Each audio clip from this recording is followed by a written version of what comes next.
The NFL season has arrived. Oh, man. Hi, everyone. I'm Dan, owner and creator of Dan Talks Football, and it's my favorite time of the year. The NFL season is finally here. I haven't watched the whole game yet. There's 5 minutes left in the second quarter, and that's where I'm at. I've partnered up with BetUS, and I have the opportunity to give you guys some free money. At first 3 deposits, you get the 125% bonus back. But last night,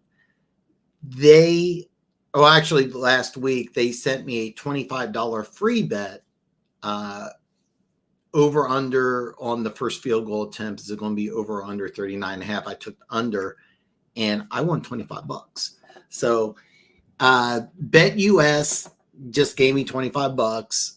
Now, of course, I made the smart decision to take the under, thinking that the first field goal would be a chip shot. I was correct. So the NFL season is starting off in a positive, and BetUS has a lot of great bets coming out, including, actually, to tell you the truth, there's several that I want to put action on, but you've heard me talk about this, the Caleb Williams yardage. I'm going to take the under. That is available now on BetUS. I'll probably have a video of some of the bets that I will be making. So if you're into sports betting, you definitely want to stay tuned because I'm going to be putting some action down on some games here. Perry, what's up, man? Hey, Dan, how are you? Man, football is here. I have not finished the whole game yet. I have 5 minutes left into the second quarter. Some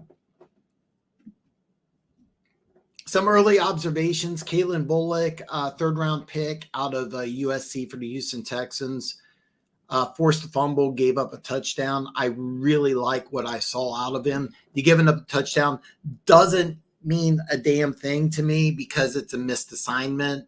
I watched that play a couple of times, and what it was is that he had the deep coverage. You could tell because both guys cut to the short, including the outside guy. So you can tell that it was a missed assignment. I don't care about that. It's preseason. This is what you want from a third-round pick, is that he's going to make mistakes. You make them in preseason. But it was a player I really liked coming out of USC, and I like the fact they forced a fumble almost immediately after he got on the field. That stood out to me. The Bears' offensive line did a pretty good job. Both quarterbacks. The talk was the quarterbacks, but the offensive line of the Bears did a really good job. Neither team, played starters, so you have to kind of take a look at it with a grain of salt. But the one thing that, and Keaton Talk Sports is joining the chat. Keaton, what's up, brother? So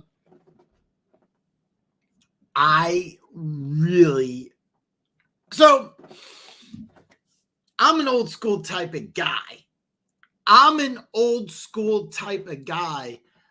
Perry, no, Caleb Williams did not play.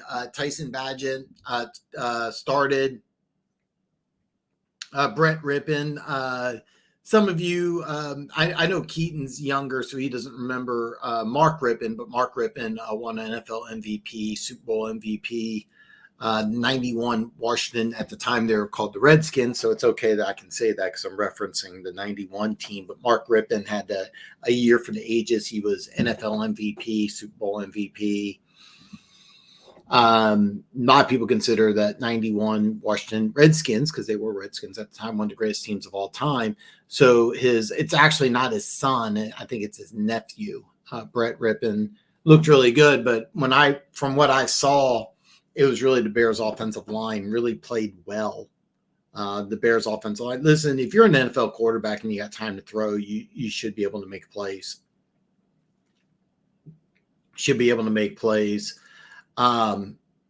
But I haven't watched the whole thing. No, Caleb Williams is going to probably play. So the NFL's changed its rules. So the Bears will play 4 games in preseason. So they'll probably go to old school format where he'll probably play like maybe 1 or 2 series next week, and then game 3, what they'll do is that they'll probably play the first half and maybe the first drive of the second half, just to get him acclimated to the NFL. So that's something that we're gonna have to wait and see. But I'm anxious to see it. I'm hoping he does well, because I'm going to take the under once that bet's once preseason has concluded. I'm going to make that bet. I'm going to take the under. But no, he didn't play. I do want to. You're right. They're going to do it next week. But I do want to talk about this because, again, I'm a very old school type of guy, but the new kickoff setup, I absolutely loved it. I didn't think I would. I really thought it would be gimmicky. One of the things that the NFL really had a problem with last year is that the NFL scoring was to an all-time low, or not an all-time low, but it's the lowest it's been in 12 years. The last several years, the scoring has gotten higher and higher and higher, and NFL executives and ratings, marketing departments think that higher scoring games is more profitable to the NFL. I don't think that's necessarily true. I think fans are more than happy to see a low-scoring game, and relatively speaking, what was it? The Vikings Raiders 3-0 game. Nobody really wants to see that. But for the most part, if you have a 21-17 game, that can be really, really good. And so what the NFL did is one of the things that they were wanting to do to generate some excitement is to change the kickoff rules. Now they're saying it's player safety, but let's be honest, they would risk safety to make some money. I liked it, but I also didn't see where you're going to see a lot of scoring plays from this. It kind of looks like, and they mentioned this during the broadcast, is that it looked like it was just long handoffs. And that's kind of the way it looks.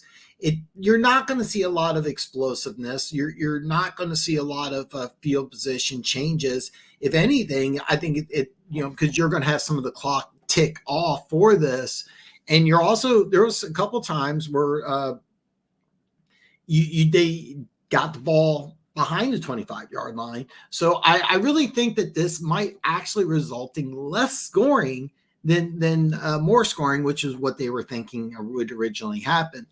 I really liked it. I liked it a lot. I didn't think I would, but I think it's a plus, and it's going to be very interesting to see how teams adapt to this during the year. I think it's here, and I think it's here to stay. And there was talk a long time ago that they were going to get rid of, punts and kickoffs. And I think that this is an excellent compromise. I'm a big fan of it.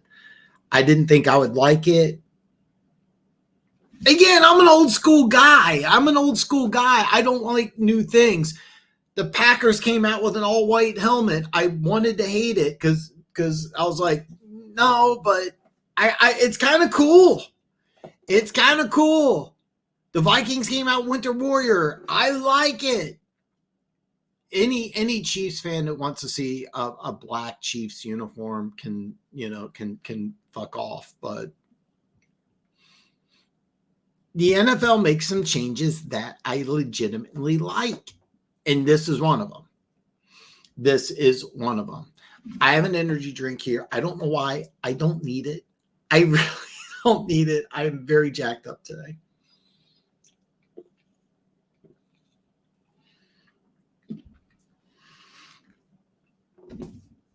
Some observations from the Hall of Fame game besides the kickoff is that the Bears offensive line did play pretty well, which allowed Brett Rippon and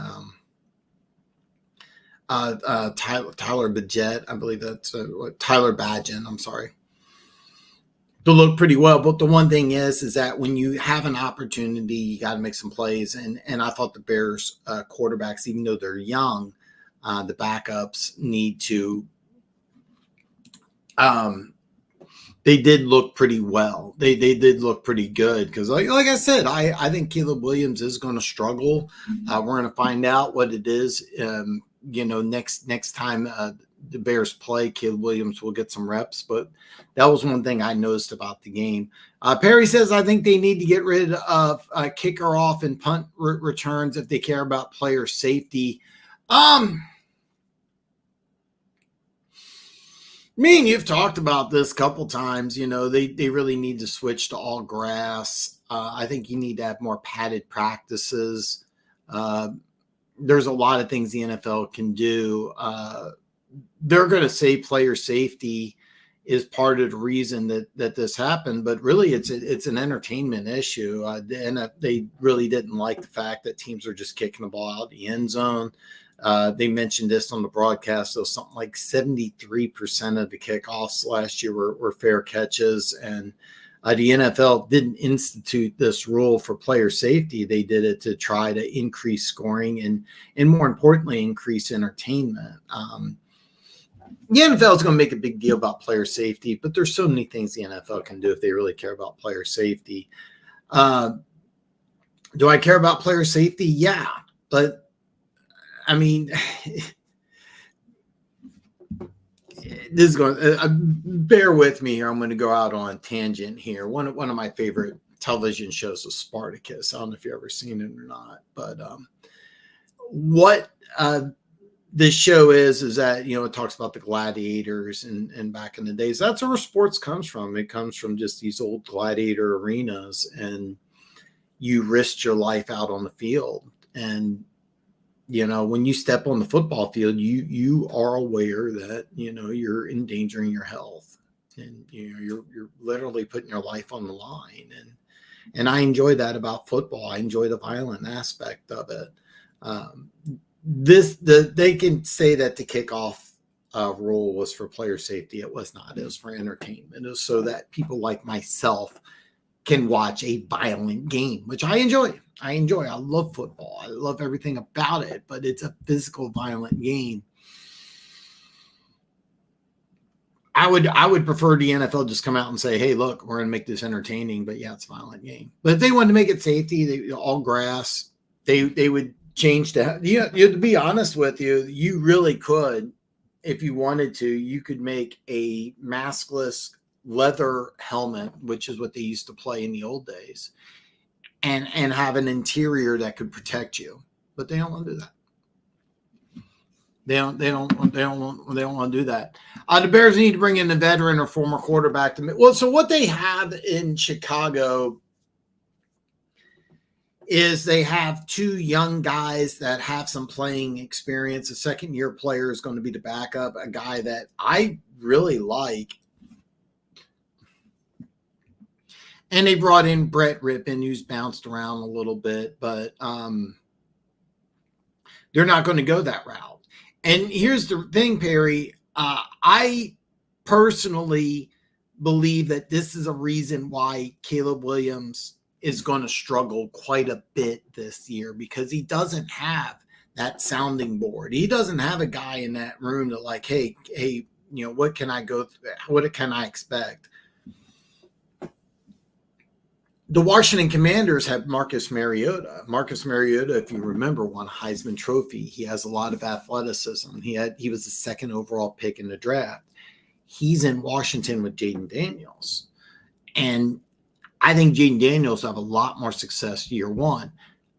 I personally am going to bet under on a lot of Caleb Williams' stats because I don't think that they have the right supporting cast around him. That said, I liked what I saw out of the offensive line, but you're going against second string guys, so who knows? I mean, I didn't see Daniel Hunter or oh God, I already forgot his name. 15 minutes into a show, and I forgot his name already. Will Anderson. I didn't see those guys on the field. And let's face it, in the NFC North, you're going to go against some good pass rushers. And how's Caleb Williams going to be able to handle things? So, listen, if you want the big money, you have to accept the risk. It was one of the things I was just reading about is that they gave Justin Jefferson an off day, which is kind of interesting because, he's coming off of a season-ending injury. He's 100%, but they're giving him some rest in training camp to make sure that during the season they're what was the contract? I think it was 4 years, 140 million, something like that. So yeah. Sam Darnold is the front runner to be the starting quarterback for the Vikings. Ideally, the Vikings are going to have Sam Darnold play the whole season, and then J.J. McCarthy will come in 2025. But yeah, Sam Darnold. I think Sam Darnold, I really liked Sam Darnold coming out of college. I really liked Sam. I'll be honest, if Sam Darnold, J.J. McCarthy came out of college at the same time, I would have Darnold rated higher. And that's not even that's not even a question. That's not even a thought. I love Sam Darnold coming out of college. I think he was put in some really bad situations. This is a good one, but it's a 1-year addition. And what he's trying for is to just try to get a starting job for 2025 somewhere. And that's what he's doing. And Darnold has all the tools and the ability. He's just been in really bad situations. We're going to find out what's going on here in Minnesota, but I think he's going to get the whole year, man. I think he's going to get the whole year. Oh, my buddy Tim. What's up, man? Going into this year, what teams do you think will have the best and worst coach? Oh, what a great question. What a great question. Best coaching staff. Let's just start in Kansas City. I mean, Andy Reid's the best head coach in National Football League. Matt Nagy didn't have a lot of success as a head coach, come back as the offensive coordinator. Some people had some issues with him as a offensive coordinator, but I'll be honest with you, you can't catch the ball. You can't catch the ball. I think that's probably the best. You have to look at Kansas City. Just Andy Reid's at the top of the coaching tree. So I think Kansas City has to be the best. The worst, that's a real tough one. I'll be honest with you. I've been watching Hard Knocks, and I've watched enough Hard Knocks to know when I know when I'm seeing a bad team, and you could tell that I haven't watched the latest episode that came out. I haven't had a chance to watch that yet, but I look at the New York Giants. I look at Brian Dable, and then he's taken play calling away from Mike Kafka. Mike Kafka, of course, was in Kansas City. He was quarterback coach here. And I thought he was a guy. There was some rumors that Mike Kafka, when he was the quarterback coach here, would be a future head coach candidate. Now the situations are there. And,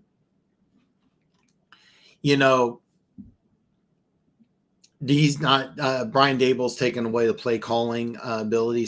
Shane Bowen, who was from Tennessee, he was the defensive coordinator there. But let's be very honest, who ran that defense? Was it Mike Vrabel? Was it Bowen? So we're going to find out. There's some other coaching staffs I'm not completely sold on. You have Tennessee. They're bringing in, a brand new coaching staff. We're going to wait and see what you see from them, but you have a lot of inexperience there. The Raiders, people are really high on Antonio Pierce. Great. Luke Getsy was fired by Chicago. He's the offensive coordinator. We're going to have to wait and see, but I'm here in Vegas, and there's a lot of hype around the Raiders, and there's talk, all this Bowers guy, he's going to be a weapon. I was like, really? Okay. Who's your quarterback? We don't know. Okay. That's not a good thing.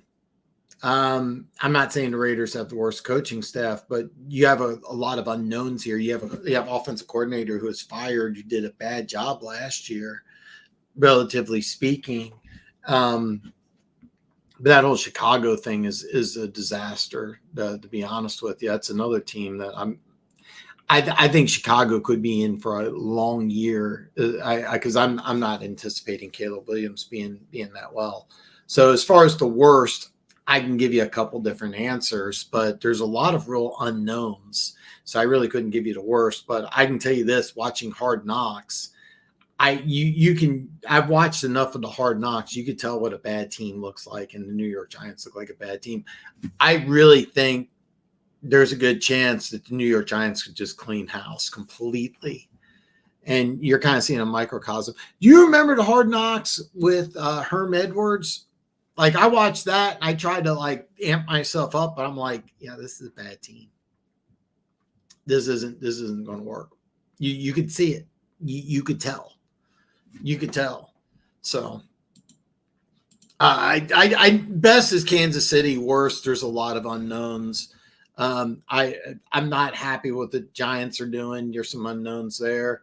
Luke Getsy being the offensive coordinator here in Vegas. Nobody really knows what that's going to be like. The Tennessee coaching staff, that's going to be interesting because there's a lot of unknowns there.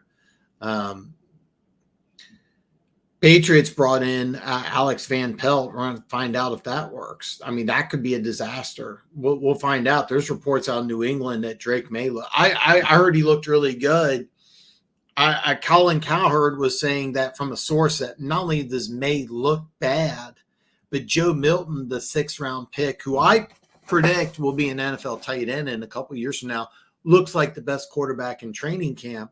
And a lot of people are saying, oh, it's clickbait. It's clickbait. And then I think it was Julian Edelman that said, hey, was it clickbait when people are talking about Brock Purdy being better than Trey Lance? And it happened. Joe Milton, for those of you who don't know, 6'5", 250, honestly might have one of the 5 strongest arms in the league, ran a 4.55. There's a lot of similarities between Joe Milton and Josh Allen. And I know you're going to say I'm crazy. I watched both these guys play in college, and there really are some similarities. Josh Allen was a much better prospect. I personally think Joe Milton's better suited to be an NFL tight end. If you watched Tennessee a couple years ago, they had another name freeze. Lions fans, don't get mad at me. Hendon Hooker, I'm sorry. Hendon Hooker goes down. Joe Milton steps in for him, and the offense scored about half of what they did with Hendon Hooker. But the Joe Milton athleticism is on point. If Alex Van Pelt can't do anything with these quarterbacks, that's going to look like a bad offensive coordinator. Jared Mayo, who looks like a decent defensive coordinator. New England Patriots win 3 or 4 games. I might looking at that going, that's worst coaching staff in football. So I can't give you an answer on the worst, but I can throw out a couple names. But the best, I think, is Kansas City. Easily, Steve Spagnuolo won a couple Super Bowls as defensive coordinator for the Giants, beat Tom Brady. The best question would be, who's the second best coaching staff in football? And that's a big question mark.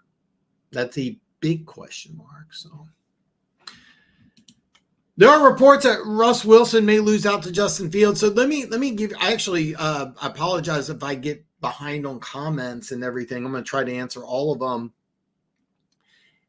What happened is, for those of you that are reading the same comments that Perry's read, is that Russell Wilson had to sit out due to an injury, and he's not participating. So Justin Fields has taken over first team reps, and Justin Fields has taken full advantage and has looked really, really, really, really, really good.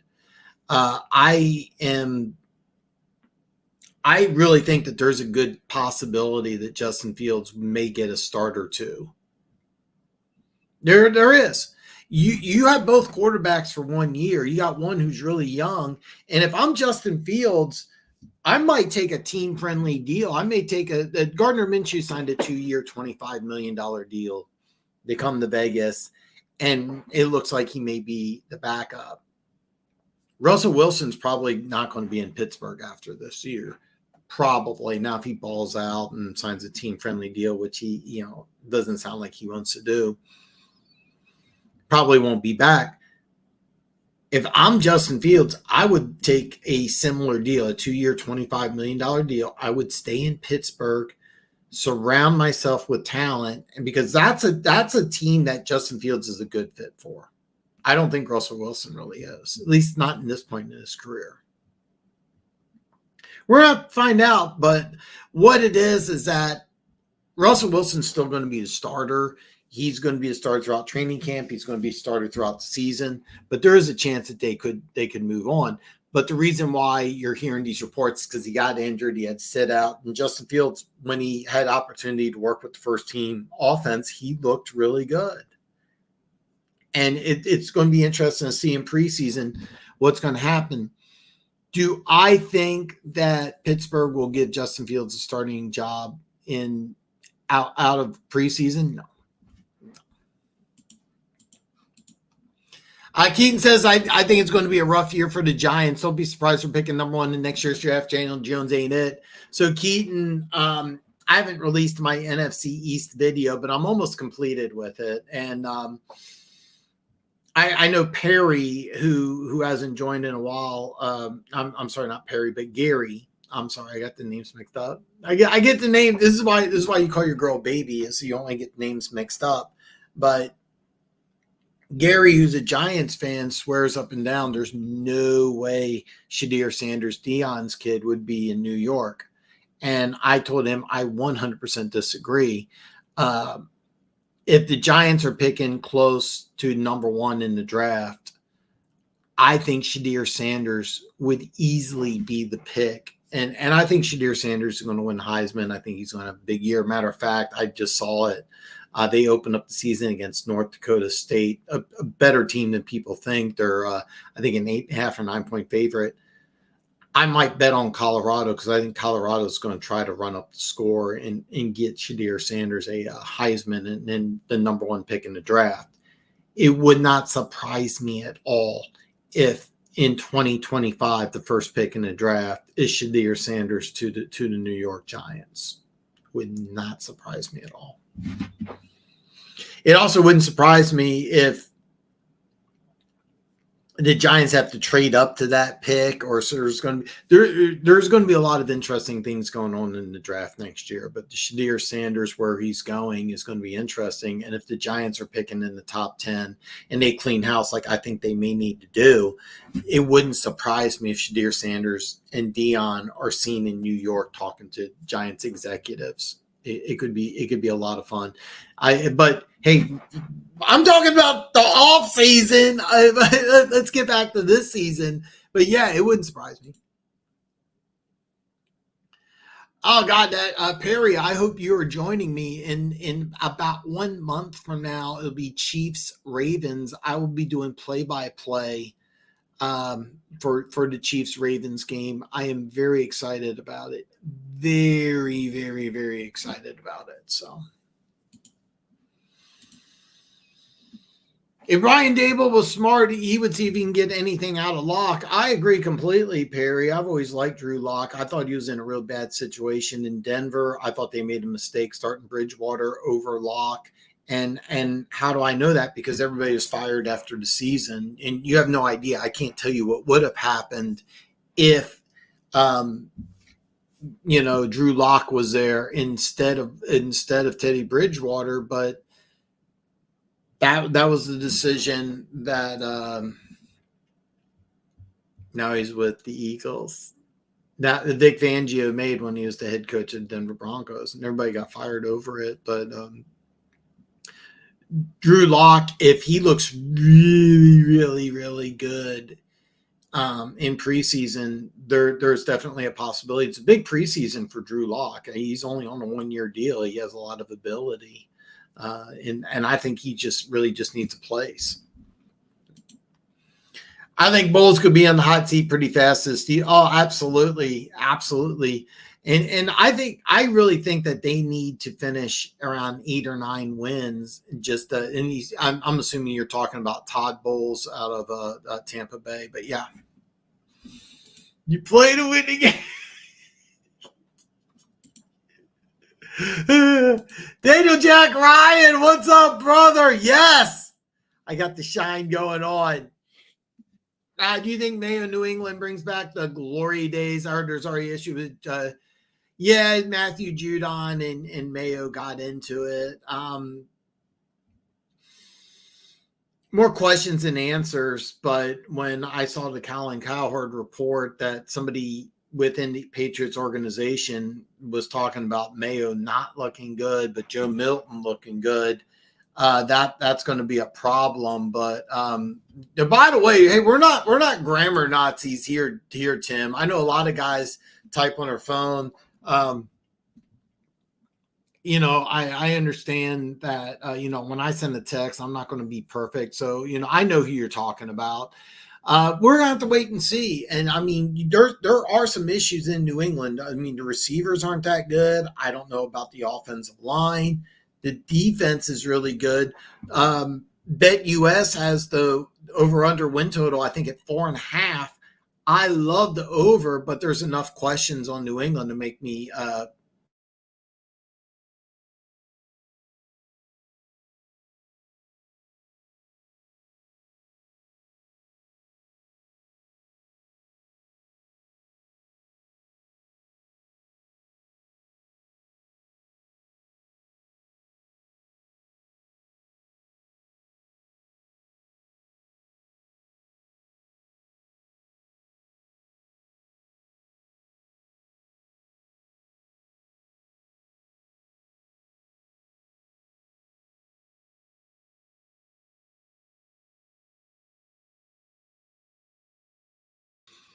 All right, folks, I'm sorry about that. I am very, very, very sorry about that.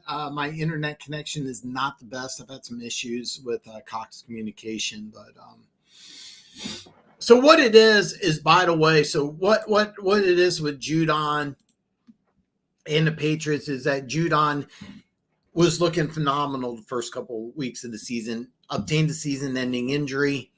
His contract's up. He wants a new contract. Patriots playing hardball with him, which is not surprising.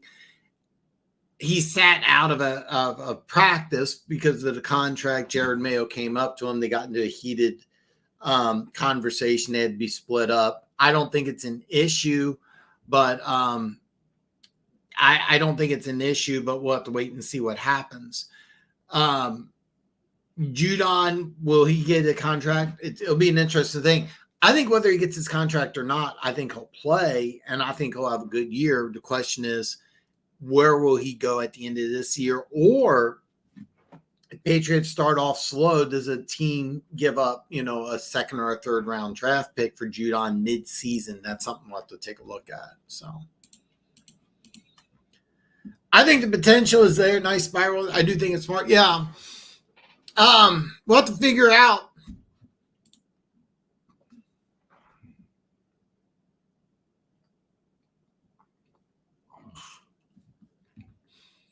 I understand why the Patriots are trying to get rid of Judon. They need him bad. Yeah. Listen, it's not a question of needing him. It's just that you have a guy who's coming off an injury. You have a guy who's 30 or 31. You also have Josh Uche, who 2 years ago had 15.5 sacks, and he was injured last year. He signed on a 1-year deal. What the Patriots are doing fiscally, and it makes sense, is they're probably looking at Josh Uche and they're saying, okay, look, you're 5 years younger. Can you do 80 to 90% what Judon can do and take 60% of the money? And I'm making up numbers as I go along, but that's kind of what you're seeing. This is also a very loaded defensive draft. If the Patriots have a 5-12 season, let's just say 5-12 season, there's a chance you can let both Judon and Uche walk, maybe get some rookies in there that can play. And there's some really, really, really good defensive players coming out in this draft. That's kind of what you're looking at. Hopefully it works out. I mean, hopefully Judon can stay in New England, because even though he was really good in Baltimore, his play went to a new level in New England, and hopefully that works out for both Judon and the Patriots. But we'll have to wait and see. But the Josh Uche, the 1-year deal, that's a big deal, and because if he has a big season, is he going to take bigger money elsewhere, or are they going to say, hey, look, the money we gave Judon, we'll give to Uche, we'll let Judon walk? We're going to find out this offseason, but You haven't even started the regular season.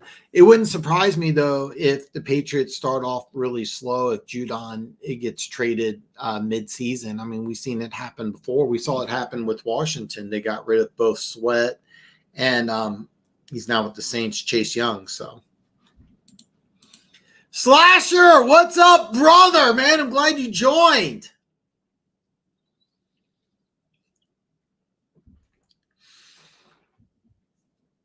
I will have my NFC East video released Monday. It looks like it's coming Monday. I have almost all of it done. And I'm trying to think here. If you're on Instagram, I'll try to tag you in it. Instagram or Twitter. I don't know if you're on either one. I'm pretty sure. I think you're on one of them. I'm not sure if we're friends. I think we're Instagram friends, but I'll try tagging you once my NFC East video comes out. It looks like it'll be released Monday. I really want to see what your opinion is. So if Judon is healthy, he could be defensive player of the year. He looked like he was going to be defensive player of the year last year before the injury. He looked really good. Christian Gonzalez looked like he was going to be rookie of the year before he went down. It's hard to say, man. It's hard to say. How's this defense going to look? We're going to find out.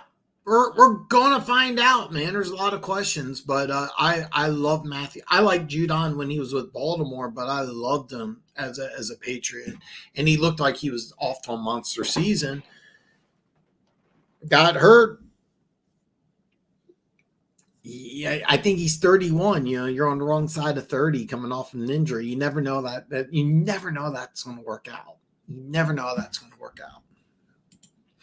The Trek Reviewer, welcome, brother. He has all sorts of grammatical errors. He misspelled Chiefs big time. He says, go Ravens, beat Kansas City. 1 month. 1 month, I will be here. Chiefs, Ravens to start the season. Barring injury, I will be putting some action now. BetUS has 2.5. By the way, BetUS has all 17 games. They have a bunch of new options out there, but I probably will be putting some action on Kansas City to cover 2.5. If it goes to 3, we'll have to wait and see. But I like Chiefs week 1, and I know you do too.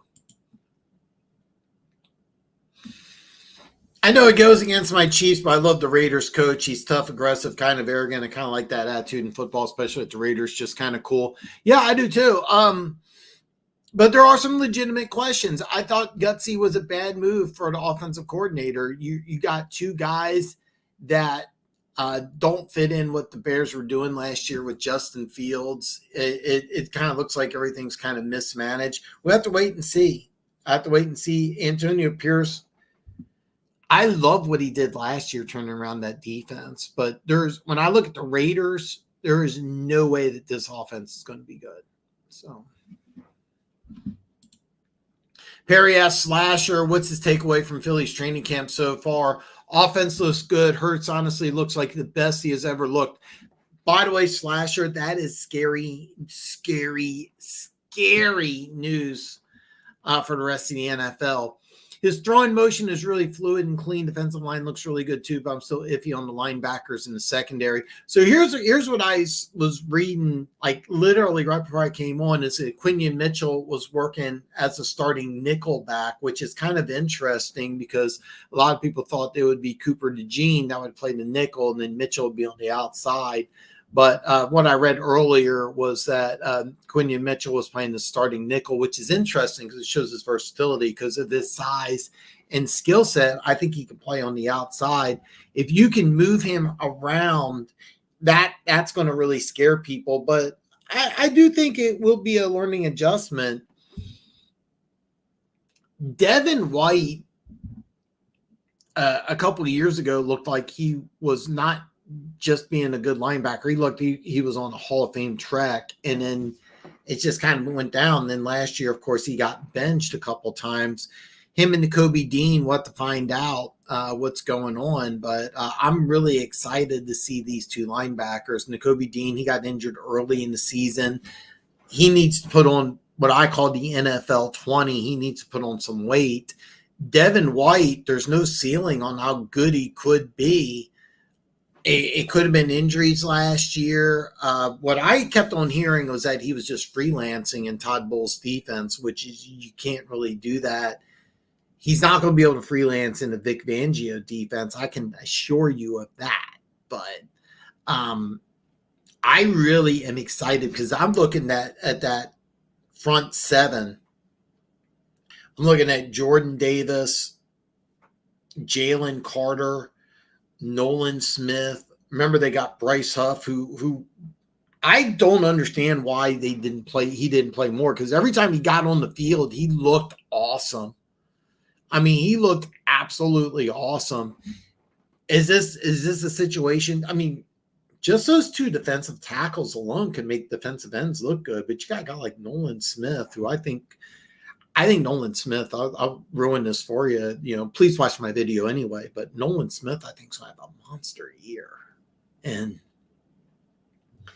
you got, was it Josh Sweat on the other side?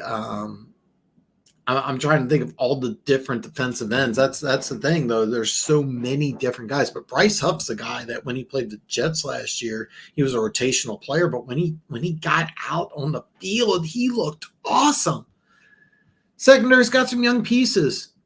Did you see the clip about CJ GJ hitting the 3-pointer to end the meeting? I don't know if you saw that. I thought that was kind of cool.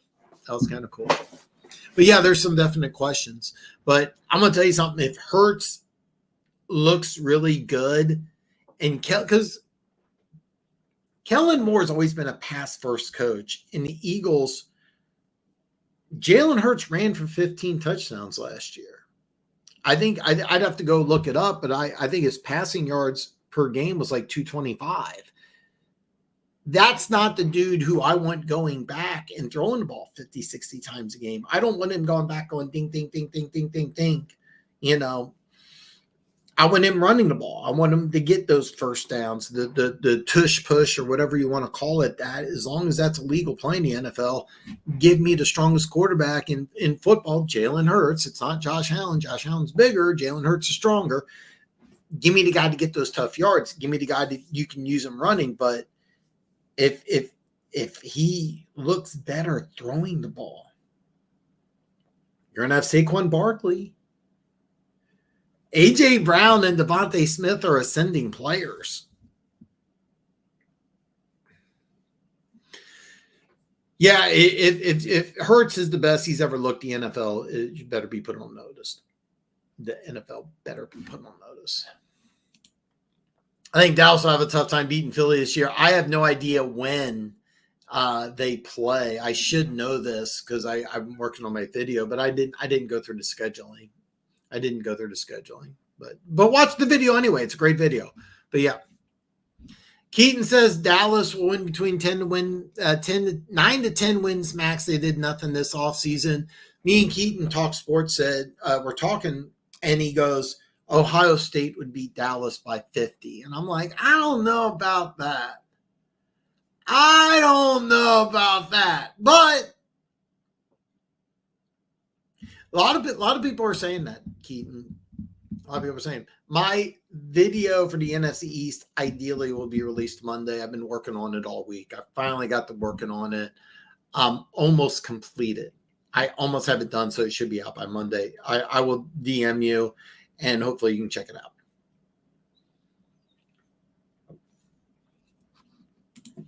Oh my God. Oh my God. The B in the Back Talk Brothers. The great one. The talent.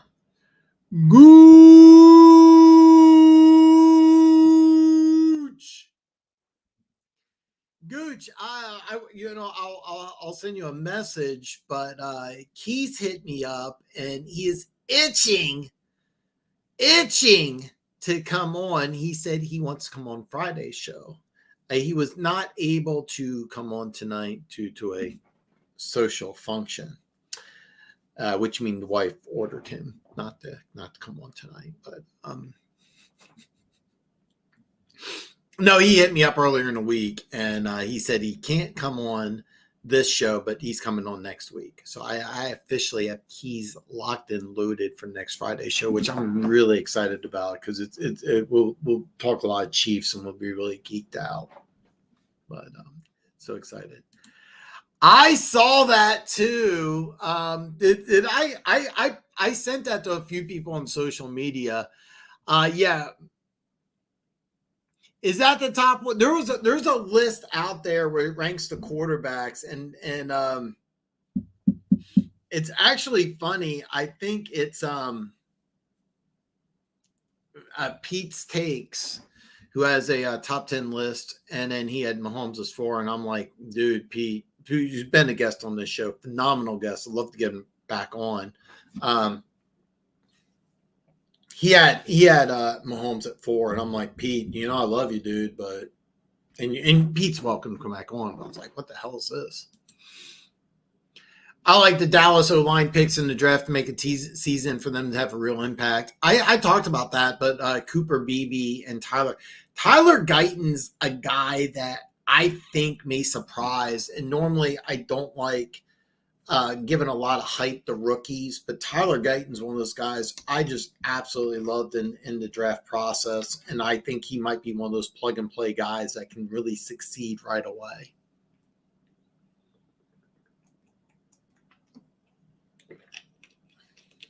Might be. We'll have to wait and see. Ooh. Put peppermint oil in the water, and I put way too much. I don't know if you ever tried that before. Oh, wow. That is, wow. God. Oh, look at this. Talking about special guests.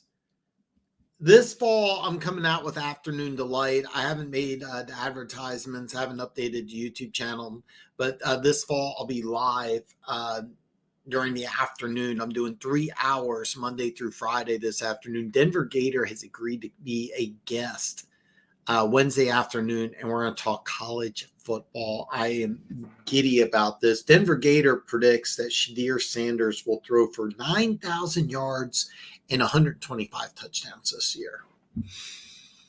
And Colorado will win the national championship. Denver Gator! All right. God, I love Denver Gator, man. Man, got some love here, Gooch. Man, God, I got some love here. At Dan and Gooch, what do you think of Kansas City training camp so far? I have been anxious to see about the left tackle battle. Andy Reid said something that I'm not a fan of. He says, I got 2 guys I could start at left tackle. And you're going to say, Dan, that sounds good. No. If you have 2 starters, it means you really don't have 1. And that's just coach speak for neither one of those guys that's really stepped up yet. That bothers me quite a bit. I think Sua Matea will end up sooner or later being the starting left tackle. It may not be week 1. And look, week 1, you got Baltimore coming in. Baltimore led the NFL in sacks last year. So you're either going to have a rookie or a second-year player at left tackle. And believe me, the Ravens will try to take advantage of it. That scares me. I've been seeing a lot of the Chiefs players having fun at training camp, and I'm not sure how to take that. I want to say it's good, but I also wonder if it's one of those things where they haven't just it's fun because they haven't just ramped it up to that other issue. So we'll have to figure it out. Man, Denver Gator, I am just excited with the fact that I'm sorry I haven't had a chance to give you a shout yet. I don't want to reveal too much here, but I've been getting off work on the West Coast between 1 and 2. I don't want to call you 5 in the morning. So I know 2, 3 in the morning I can call you, but I don't want to call you at 5 a.m. when the sun's coming up. So, but I need to give you a call. God, I'm so happy to see Denver Gator. Speaking of people I'm happy to see, Ravens 7-6B more. Salute. 1 month from now. 1 month from now. 1 month from now. We have Chiefs, Ravens, Arrowhead. God, what a great game. Gooch says secondary scares me a little bit because the cornerback number 2 hasn't stepped up yet. That also kind of bothers me. I think the loss of Snead's going to really kind of hurt. I love Joshua Williams coming out of the draft, but Jalen Watson so far is outplaying him. I thought Joshua Williams would be one of those dudes who might step up. I also thought that he might be a guy that might want to put on the NFL 20, move the safety if he can't be that stud corner. And so far he hasn't done that either. It wouldn't surprise me if in this draft, because there's a lot of good defensive players, we go corner or make a move for somebody else. But yeah, that does bother me as well. So. Yeah, Gooch, what do you think, Snead? I think I really liked Snead quite a bit. So, your thoughts on the kickoff last night, Dan? Yes, I have 5 minutes left in the second quarter. BetUS gave me a $25 free bet on over/under on the first field goal of the game, being 39.5. I was correct and took the under, so I got $25 last night thanks to BetUS. By the way, in the link below, if you want, you get 125% return on your first 3 deposits. I partnered up with BetUS as an affiliate, but this wasn't an affiliate deal. This is just part of setting up an account with them. They sent me a $25 free bet. I won on the free bet, so I'm very excited. That's just kind of a microcosm of my betting today with my betting this year on football. I'm going to be making a lot of small bets. Probably 25-50 is going to be the most that I'm going to put on a single bet or game. But the kickoff rules, I absolutely loved. I didn't think I would like it.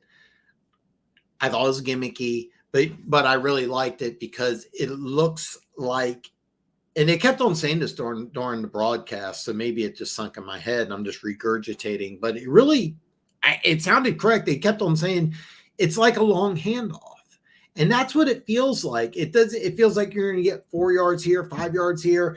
I think the longest return was 30 yards, but there was a lot of times you started inside the 25-yard line, and I think that's a good thing. I'm an old school guy. And when the NFL does things like this, it bothers me. So I'm sorry, I got distracted. I saw something Tim commented on there. It kind of distracted me for a second. I apologize, but he posted he got a new product from Glock, which since I moved out to Vegas, I have not shot mine. So it got me thinking about that. The kickoff rules I love. The Bears' offensive line looked really good. Kalen Ballard, for a third-round pick out of USC, one of my draft crushes, had a really good game. And I say good game. He gave up a touchdown. He blew an assignment. That doesn't bother me at all. The first time he made a tackle, he forced a fumble. He's got that free safety, center field type of mentality, something I really saw out of him at USC. He looked like he also, when he played at USC, he looked slim. He looked like he put on some weight. That really impressed me because he's a guy I think that will have to kind of step up, even though he's not a starter. He's going to play something this year, and I liked what I saw out of him. The Bears' offensive line looked pretty good because I noticed both quarterbacks looked really good. The running game looked really good. It's mostly due to offensive line. I have to admit, if I'm a Houston Texans fan, the defensive line, the Texans, one of the things that a lot of people kind of glossed over with the success of Houston Texans is that they gave up a lot of rushing yards. And look at the division that you're in. I mean, you're going against the Colts. They got Anthony Richardson. He's probably going to run the ball quite a bit if he can stay healthy. You also have Jonathan Taylor, a couple of years ago, best running back in football by far. Travis Etienne had a really good season, really underrated season. But, I mean, you got a really good running back there in Jacksonville. And then you have Tennessee, which of course got rid of their stud running back, but they gave a 3-year, $24 million deal. They also Tyjair Spears last year looked really good. So you have some opponents that can run the ball, and the Houston Texans, you struggled. I think they're 31st in yards per rush last year. I have to look that up to verify it, but that was kind of my impression, is that they struggle. Now, keep in mind, once Will Anderson starting and Daniel Hunter starting, but they lost one of their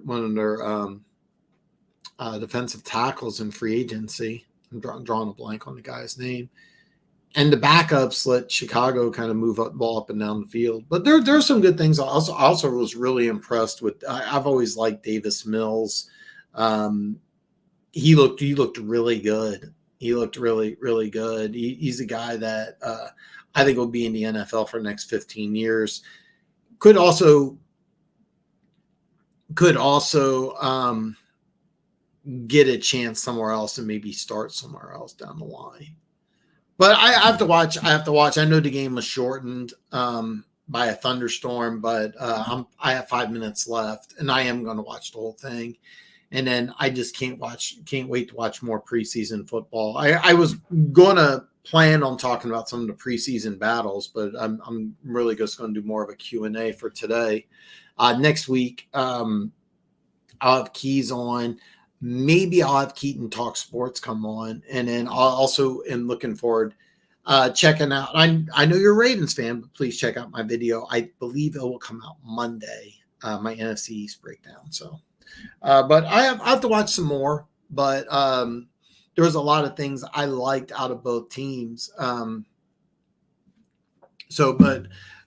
we're going to have to wait and see. I mean, I can't wait to watch more. I can't wait to watch more.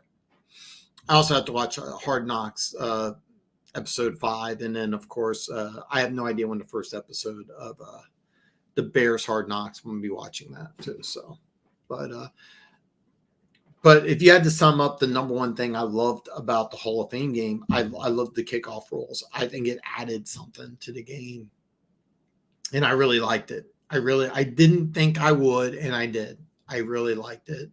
And I think that it's going to be a good thing. And I think that it's not going to be what the NFL really expected. It's not going to really add scoring.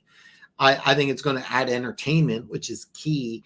And I think it'll actually be good. I think that you're going to have a lot of teams start between the 20 and the 30. That's what I see. That's what I see happening. But we're going to have to wait and see more and more of it. But my first reaction was that I really, really liked it. So. Living the Alabama life surrounded by Bama Auburn fans. I've been through Alabama before, and for those of you who haven't lived down south, college football is so different down there. It is, whatever you're a fan of, it's magnified so much down there.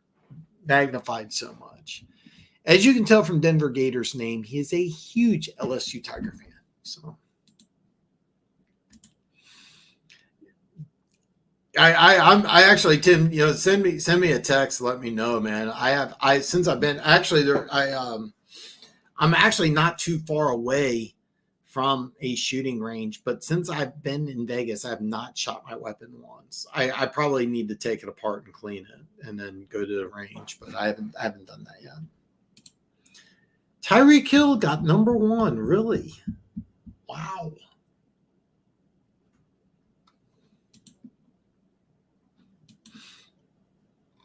Mahomes is the number 1 quarterback in the NFL. You can carry a team on his back. Yeah. I agree. Raven 76 be more. I love it that you get off work and you get to come in here and just boom. And yes, that is awesome.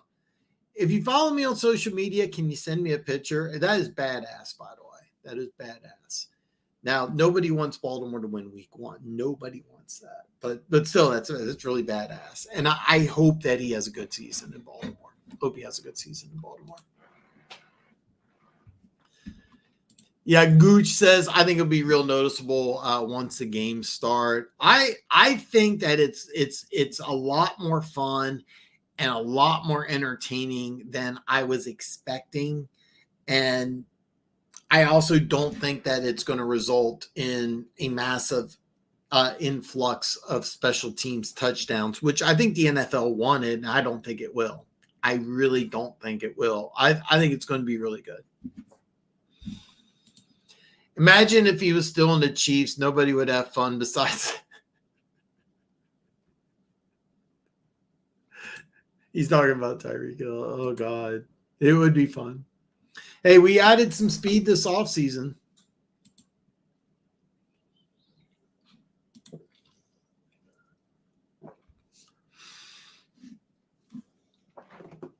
Perry is, do you think Snead does well with the Titans? And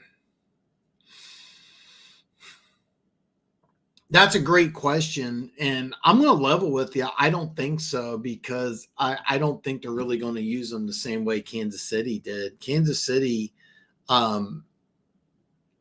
used them all over. They used them inside. They used them outside. He has the ability to play safety. He can blitz. He's solid against the run. And I noticed when they signed Jamal Adams, a guy who I absolutely love, by the way. He's also the type of guy that really he was the guy that had his best season with Seattle when they used him I've never seen it before. He was basically a pseudo safety defensive end. He had 10.5 sacks. But when I look at the Tennessee Titans, it seems like a discombobulated group.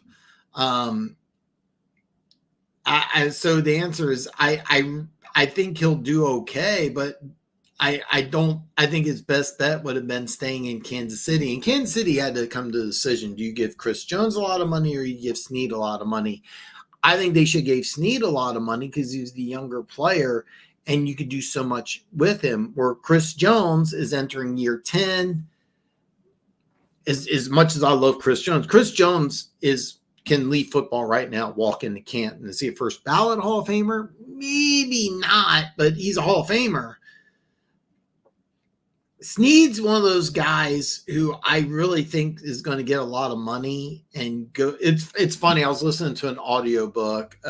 It was the trainer who worked with Michael Jordan, who got Jordan over the Detroit Pistons. And he was also there was a little bit of him in The Last Dance, if you've ever seen it. But anyway, he has an audiobook called Relentless, and I was listening to it, and he talked about, he didn't say the player's name, but he said that there was a player that took more money in free agency, and he goes, I begged him not to do it because I begged him not to do it because the new team wouldn't know how to use them. And I literally just heard this the other day. I was re-listening to it. And I kind of get the feeling that that's what's going to happen with Snead. He's going to get all this money. And I don't think Tennessee's going to use them the same way Spags did. And I don't think he'll do well with the Titans, because I think he's a guy that the reason why he was so successful in Kansas City's defense is because you used him so many different ways. I don't know if you can get that creative, because when I look at the Tennessee Titans defense, I'm looking at 6 to 7 new starters. I'm looking at just trying to get guys on the same page. And if you take L'Jarius Snead and say, okay, you're a lockdown number one, you're going to follow the number one receiver. Yeah, he can do that. But his strength was the versatility. And when you bring in a bunch of new players, it's really hard to kind of move them around, to use them in different ways. Because first thing you have to do is you have to install a game plan and try to get everybody to understand what you're trying to do. Well, we'll see. I love L'Jarius Snead, but I think it'll work out the type. No, I don't. I think he'll do well, but he was one of the best. He was one of the top 5 corners, one of the top 5 defense backs in football last year. He was that good. He's not going to, he won't be that good in Tennessee. But I hope I'm wrong, though. Yeah, number 80 for the Bears played well. He made a couple. I forgot his name, too. He's a practice squad player. The one thing that I noticed about the Bears is that I heard that the quarterbacks did really well. I was really impressed with their offensive line. The Bears' offensive line looked really, really good against a Houston Texans second string unit that did not look good. The Bears were able to run the ball. Now, keep in mind, I'm 5 minutes left into the second quarter, but my first reaction is that I really didn't like how the Texans' defensive line played. But the offensive line for the Bears played really well. But yeah, number 80, that's the type of performance I can get you. He was a practice squad. Excuse me. He was a practice squad player last year. That's the type of performance that gets you to the 53-man roster. He had a good game. He had a good big dude too. I can't think of his name either. Dude, by the way, that King Henry jersey, that's why I'm hoping he'll send me a picture. But nobody wants him to have a good game week 1. But weeks 2 through 17, I hope Derrick Henry has a great game. So, Dan, top 5 quarterbacks this season. What a great question. Let's start with the obvious. We'll talk Mahomes. Number 2 is a little tricky. I don't know if Burrow is going to be able to come back from injury, what level of play he is. Of course, we talked about this briefly with the Tennessee Titans. Tennessee Titans took away some of the offensive personnel. So there's going to be a little bit of turnover there. So I don't know where to put Burrow. If I just give me a number 2,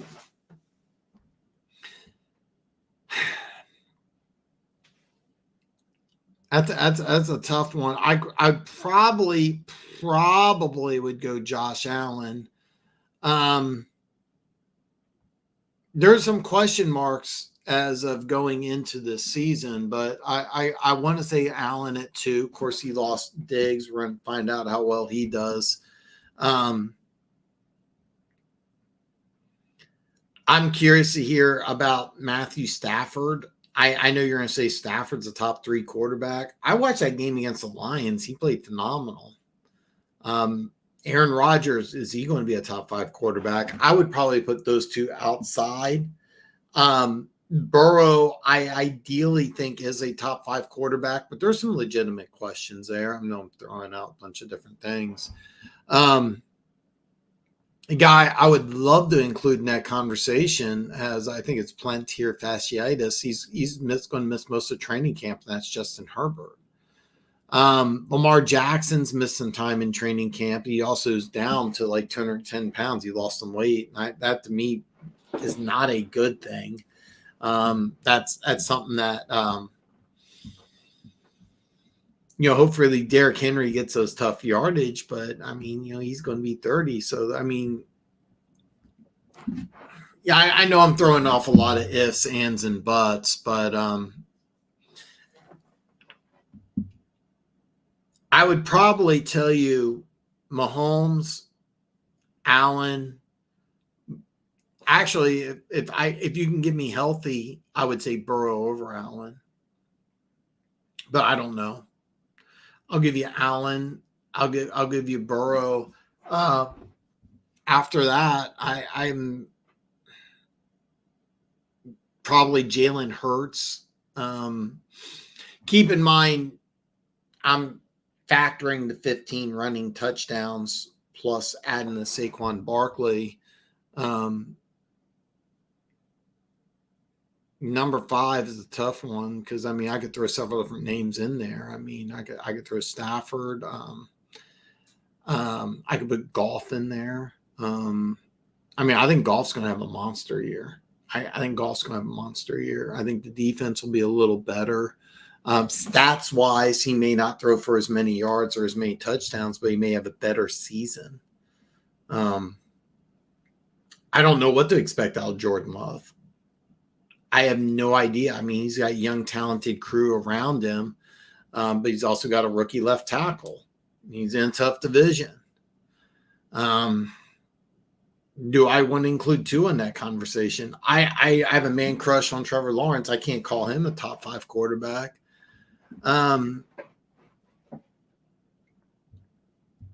It's funny. I see your comment about Kyler Murray. I mean, Kyler Murray has all the talent in the world. CJ Stroud, is he a guy that would be number 5?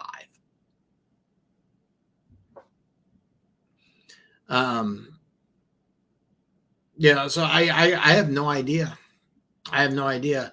If I could choose on a playground, just pick my guys, I would probably go in this order. I would go Mahomes, Burrow, Allen. I would go Hurts over Lamar. Don't get mad, Ravens 7-6 be more. Don't get mad. The reason why I would do that is because I'm not sure Lamar is going to stay healthy with the weight loss, sitting out of training camp with the new offensive coordinator, where I got Jalen Hurts with the addition of Saquon Barkley, that phenomenal offensive line. Is AJ Brown, Devontae Smith, that duo is easily a top 5 duo. You can talk about top duos in the NFL receiver-wise. AJ Brown, Devontae Smith's right up there with anybody. If you want to tell me Tyreek Hill and Jalen Waddle, okay. Puka Nakuda, I'm butchering that. Cooper Kupp healthy? Who knows? You take away by the way, CD Lamb will be signed soon. Take away CD Lamb though from Dallas. I mean, Dak Prescott's not maybe not even top 10. You don't know. And then so if you want to tell me Lamar over Jalen Hurts, I don't hate that. But there you go. There you go. And it sucks because I'm leaving off guys. I'm leaving off Justin Herbert, who I think could be great. I'm leaving off Aaron Rodgers, who could be a man on a mission. I'm leaving off Matthew Stafford, who looked phenomenal in that game. I'm leaving off Jared Goff. I'm leaving off Tua. I'm leaving off Trevor Lawrence. So a lot of quarterbacks I'm leaving off. But you never know. It's mainly due to health, but hopefully I gave you a good enough answer there. I am too. I am just so happy talking football, man. Top rookies this season. So this is on my video, so please watch it. Jaden Daniels will be rookie of the year. I think he's going to look really, really good. I don't think he's going to look quite as good as CJ Stroud did, but I think Jaden Daniels is going to have a really good rookie season, barring health, of course. Marvin Harrison will be the number 1 receiver. I think he'll have a good rookie year. The issue is that I have no idea how good either one of these teams are going to be. I can't wait. I just drew a blank here. The Cardinals in the 3rd round, they got the running back out of Florida State. I cannot wait to see that kid, and I just drew a blank on his name. There's a lot of rookies. I can't wait to see Arizona play in preseason because they have a lot of rookies I really want to take a look at. But Harrison is going to be one of those guys. Malik Neighbors is going to be another guy I think could have a phenomenal rookie year, but I don't have a lot of faith in Daniel Jones, so I don't know what to think there. But Neighbors and Marvin Harrison are going to be the number 1 guys. Roma Duze won't be the number 1 guy in Chicago, and it'll be interesting to see what happens. So, I'm trying to think. There's another rookie that really, really, really stood up. Your guy, Brian Thomas Jr. I can't wait to see what he looks like with Trevor Lawrence. That's going to be potentially really exciting because his ceiling is high, but I think Christian Kirk will still be wide receiver number 1. Brian Thomas Jr.'s ceiling's higher, but I think Christian Kirk will be a number 1 receiver this year. But next year, you never know.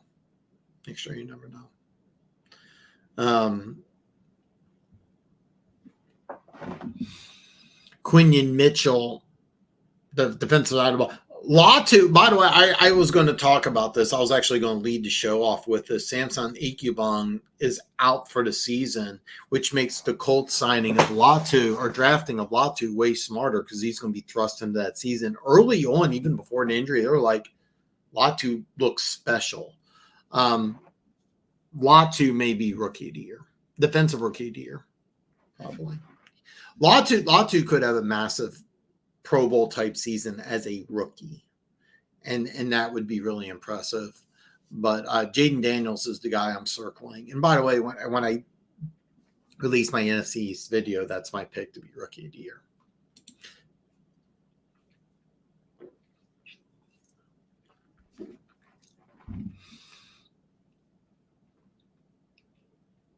Harrison has to be the number one guy. He has to be the number one guy.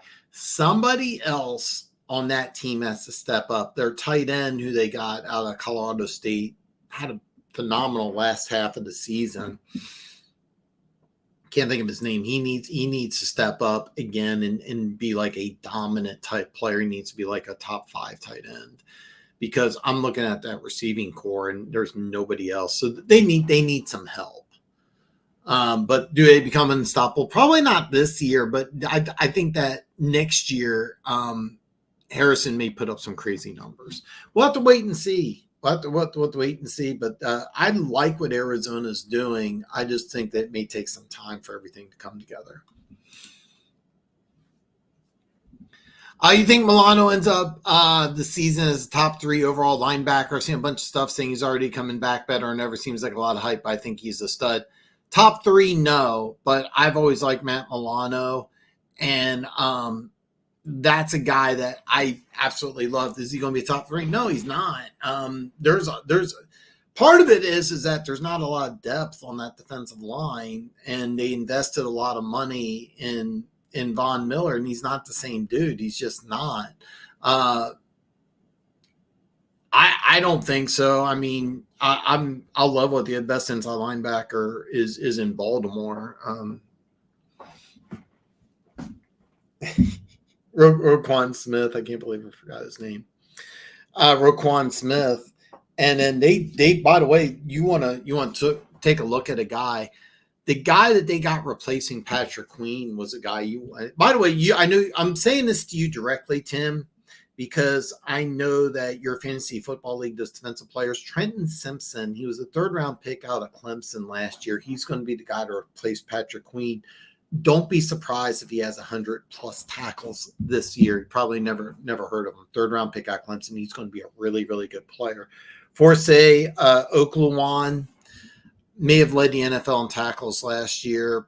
Always a threat to lead the NFL in tackles. He's his running mate, Devin Lloyd. They got a new defensive coordinator there in Jacksonville. Those two guys, both those guys may end up being better than Milano. Jacksonville may have 2 inside linebackers better than Milano. Sat out in training camp, but do you remember how good I can't believe I forgot his name. Chiefs inside linebacker. Chiefs fans are going to hate me for this. Nick Bolton. Don't be surprised Nick Bolton has a better season than Milano. Don't be surprised at all. No, Milano, no. You're over 30. He has some age. He has some issues at the defensive line. So.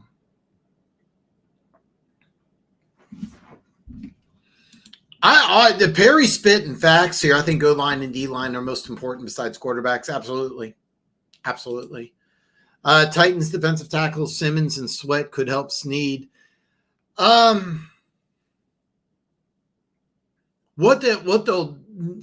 is a guy that Simmons is a guy that I absolutely love, and Sweat I want to see it. I mean, I really hope that those two guys really pan out, because one of my favorite players is Harold Landry. And 2 years ago, he was injured. Last year, he came back. He didn't really play at the same level of play, but if those two guys play well, Harold Landry could have a massive year. And that would help Snead out. Also, Jamal Adams, who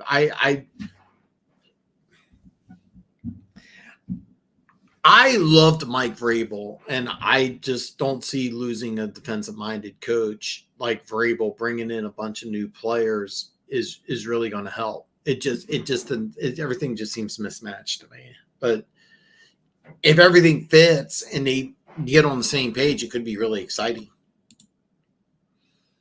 Yeah, absolutely. Harold Landry is one of my all-time favorite players, and he played well last year, but he wasn't dominant. Jeffrey Simmons missed some games. Sweat's a space eater, but I mean that DUI he had right before 1 week before the draft, he gets a DUI. It shows bad judgment. There was also a lot of talk about.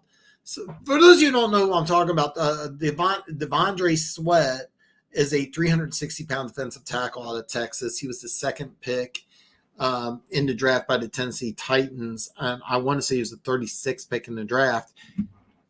There was a lot of talk coming out of Texas that he was the class clown, joked around too much, didn't really take football serious. Then he gets a DUI 1 week before the draft, and I was thinking, oh, there's no way he goes before the fourth round. And he's like the 36th or the 38th player chosen by the Titans.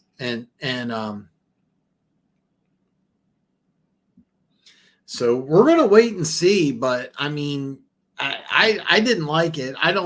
You're bringing in a guy as a high second-round draft pick who had some major question marks. I mean, talent's there. We'll have to wait and see, though. Dan, are the young players that surprised you in Kansas City's training camp? There is. It was funny. I was just talking about there's a wide receiver, and I'm drawing a blank on his name. Tiny receiver. He got hurt last year. He was an undrafted rookie free agent out of Fresno State, and Mahomes brought him up and said like he was making some plays. It looked like even though he's an undrafted rookie free agent, he was pressing to make the team. They got hurt. He's been impressing in training camp this year, and I'm drawing a complete blank on the kid's name. There is an outside chance that he makes this team, and I say outside because we have Justin Ross, who is looking really, really good. We brought in Hollywood Brown. We brought in Xavier Worthy. So those two guys are obviously making the team.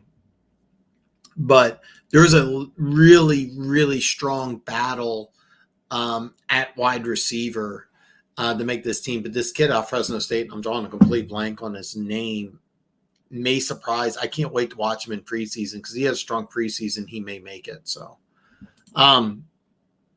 Nolan Smith's looking swole as fuck. It seems like he won't start, but it seems like he'll be in a good amount of snaps. I think they're going with a heavy rotation similar to 2022. Yeah, and I really think that if he stays healthy, they'll leave him in longer and use him in a lot of different ways. I think Nolan Smith's going to have a massive year. I loved him coming out of Georgia. And look at that front seven. You got Jalen Carter, Georgia, Jordan Davis, Georgia, Nakobe Smith, Georgia, Nolan Smith, Georgia. And what they did at Georgia is they just rotated players around. By the way, the last couple of years, Georgia's had one of the best defenses in college football. And I think you're going to see a very similar approach on the defensive side of the ball with Vic Fangio. He kind of rotated players around in Miami, and Miami didn't have a dominant defense last year, but they did pretty well, and they didn't have near the talent that Philly has. But I think that Vic Fangio is going to rotate guys around, and I think Vic Fangio will get the most out of Nolan Smith. But yeah, I'm a huge fan of I brought that up in the video. So I hope you enjoy it. Ideally it comes out Monday. So I don't have Allen in the top 5. We'll have to wait and see. I mean, there's legitimate questions. I would love to tell you Justin Herbert's top 5 quarterback, but I mean, he's going to miss the next couple of weeks of training camp, maybe not even start week 1. Do I think Justin Herbert could be the number 2 quarterback in the NFL. I think he's that good. I think Joe Burrow can be number 2. Is he recovered from his injury? Is that offensive line going to be any good? There's some legitimate questions. There's talk about Mims, Amarius Mims, the Bengals' first-round pick. There's a lot of talk about him looking really, really good. Oh, man, what bride?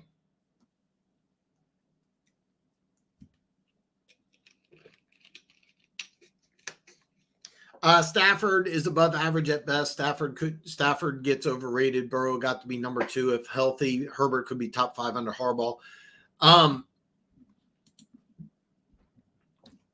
Watch that game against Detroit. I mean, he looked really good.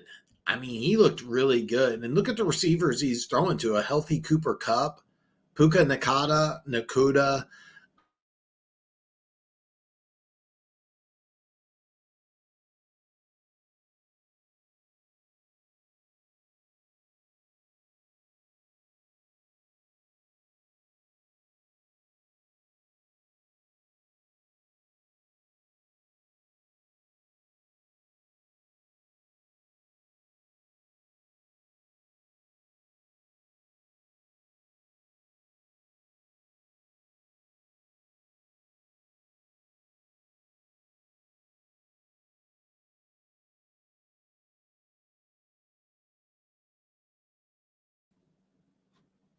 All right. I apologize. We are having technical difficulties here. All right. Looks like I'm back. Sorry about that.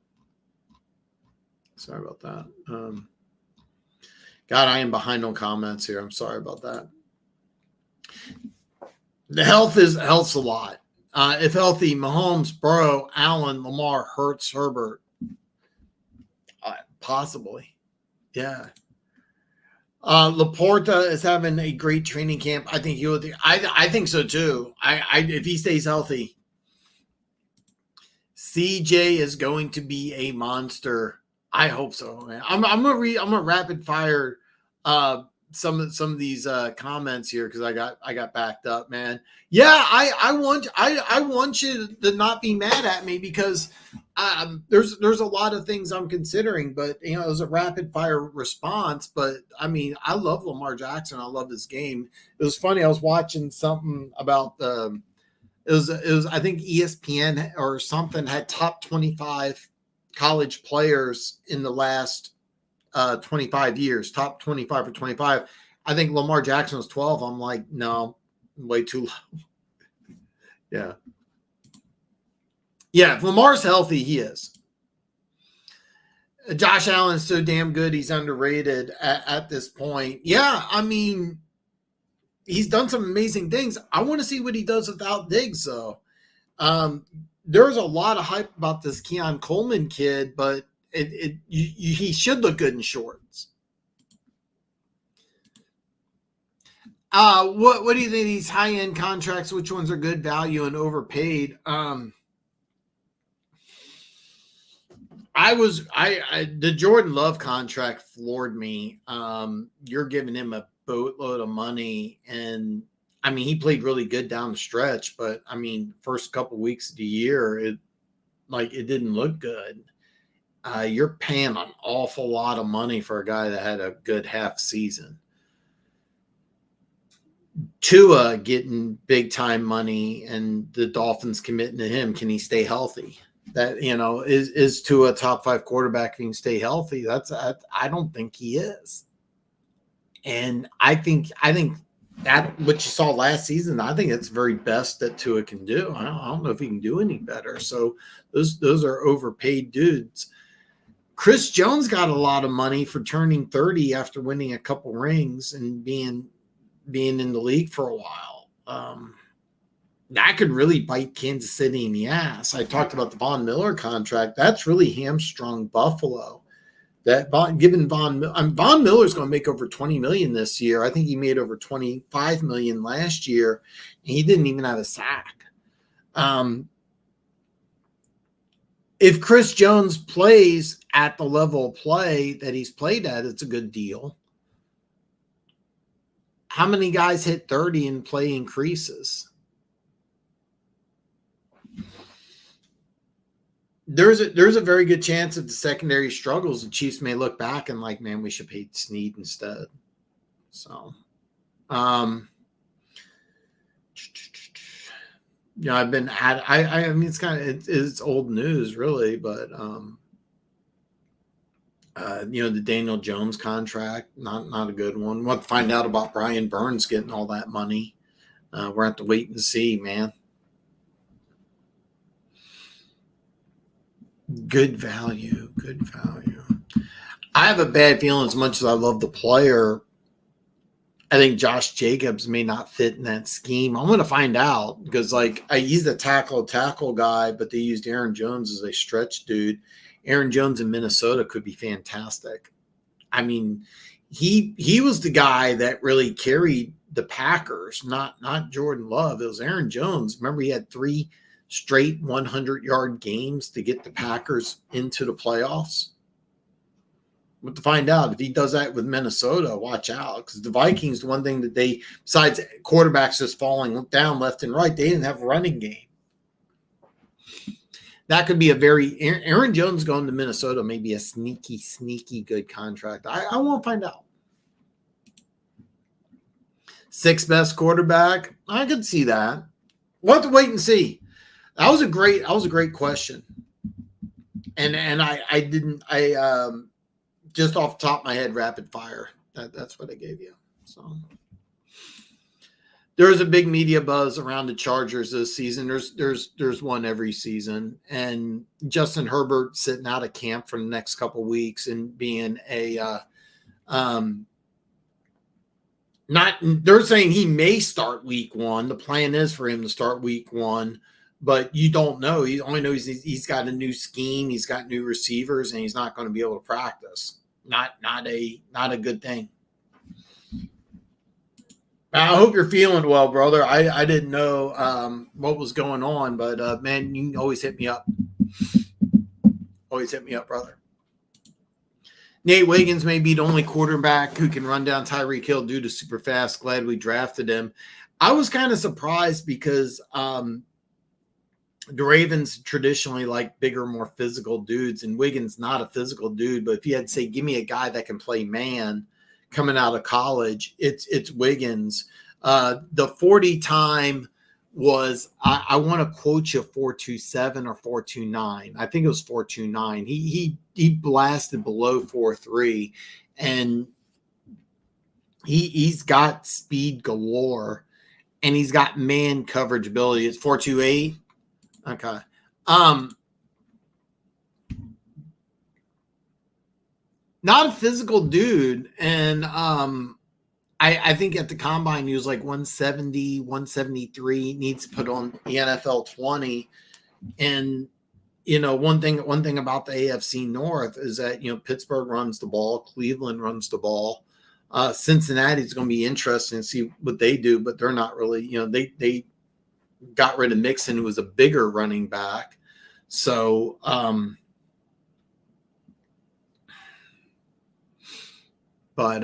you know, I don't see this as a physical type player, but man, he's got speed galore. Wiggins is one of those guys that, you know, we talked about top rookies. Wiggins is one of those guys. He could be a day 1 starter in that secondary for Baltimore, and I think he'll be a good player. Not a physical guy, which kind of surprised me about the draft pick, but you got excellent value because he was the 30th pick in the draft.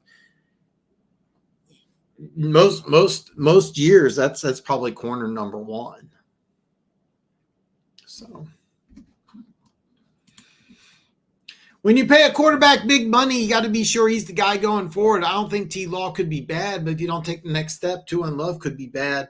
Yeah, I mean, I think Trevor, out of those 3, I feel most confident in Trevor Lawrence. I feel second most confident in Jordan Love, and then it's Tua, and it has nothing. Here's the problem with Tua is it's just a health thing. It's if you tell me, hey, he's going to play 17, great. You're good. You're okay. During his career in the NFL, he hasn't been able to do that. So let me read some of these comments here. I didn't realize how far back I was. Jay Cruisin, Sub-Zero. What's up, brother? Here checking out you guys. You all tightly as bucket. Jay Cruz at 7-1, man. It's good seeing you, brother. Good seeing you, brother. One Pride, what do you think of training camp so far? Herbert is fine if he just wants to sit out. I think, well, he's injured. So that plantar fasciitis, that's a big issue, and that could be something that could really bother him. But the simple fact that you're bringing in a new scheme and he's not going to be able to practice could be a problem. So we'll have to figure things out. So how do you feel about Denver training camp so far? Can Jones be cut with the dead cap? Not, are you talking Chris Jones? Oh, Daniel Jones. Daniel Jones. No. No. If he's cut, it's a lot of dead cap space. And I think what will happen, this is kind of speculating, part of what I was talking about earlier. It's that if he's not the guy, you're going to probably have to draft a quarterback, have Daniel Jones to be a backup or start one more year, but he can't be cut without eating some money. I mean, that's what they're doing in Denver, and that's kind of why they're predicted to not have a good year. I think Denver's going to be better than a lot of people think. I think they're going to hover around 500 and really surprise some people. I think Bo Nix will be fine. I don't think he'll be as good as Jaden Daniels, but Chris Jones, not Daniel Jones. No, he can't be cut. Chiefs gave him like a 5-year, $130 million deal, 3-year, $130 million deal. So, no, Chris Jones is locked in. And when you're over 30, you kind of worry about these things. I mean, he's been in the NFL for 10 years, so we'll have to wait and see. But hopefully it works out good for the Chiefs. I mean, everybody wants to see the Chiefs three-peat, so.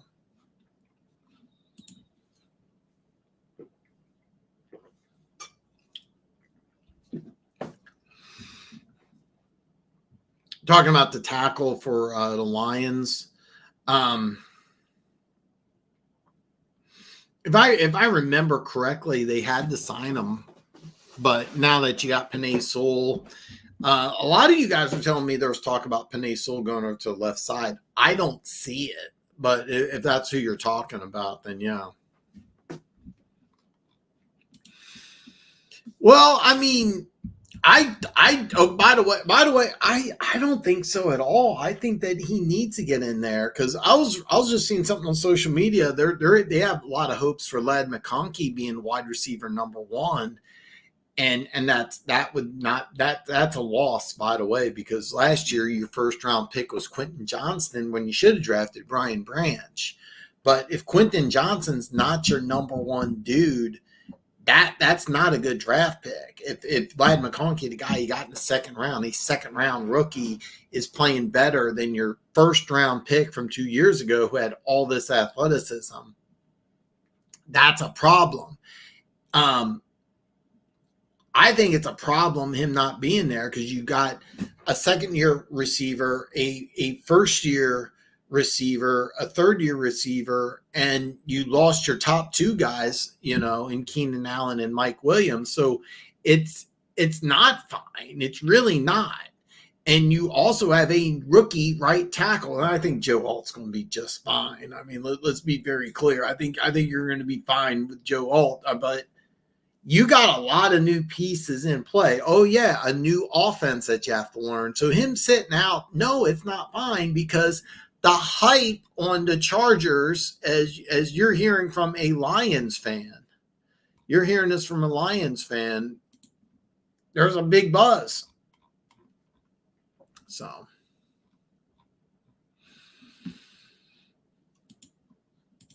but the number one thing you want to realize is that it's more important that he's healthy when the season starts and healthy for practice. So.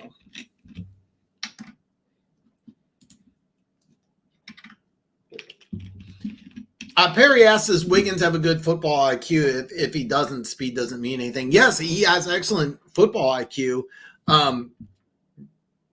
He has excellent football IQ. All the cornerbacks coming out, he wasn't my number one guy. It was Quinion Mitchell. And then I'm sorry, I'm drawing a complete blank. The guy that you guys drafted, you guys you traded up for from Alabama, I'm drawing a complete blank on his name. I had him rated above Wiggins as well. But who can step in today and play man better than any corner in the draft? And it was Wiggins. And Wiggins does have a good IQ. What I don't like is that he weighed under. I think it was 173, but he weighed under 175. He was not a physical dude in college. That bothers me for a team like Baltimore that's in a division with teams that like to run the ball. So having an undersized, well, he's not undersized. He's 6'1", but he needs to put on some weight, but he's not a physical dude. It just didn't make a lot of sense because Marlon Humphrey, when he came out of Alabama, he was a dude that liked to hit. I mean, he was your complete cover dude. Drafting a guy who's a track guy, who's not really a guy that likes to hit, and he's undersized. But yeah, he does a good football IQ. Well, yeah, the Taylor Decker.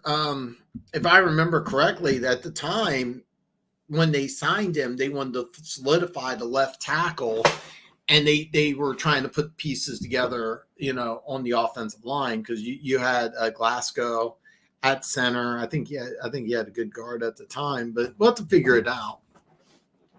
They'll have to figure it out. But now that you got Penei Sewell, and you guys are telling me there's a chance you can move him on the left side. I don't think that would be a good move, but if you did want to do that, then yeah, the Decker contract's 1 year too long. But you have to find a guy to replace Penei Sewell on the right side.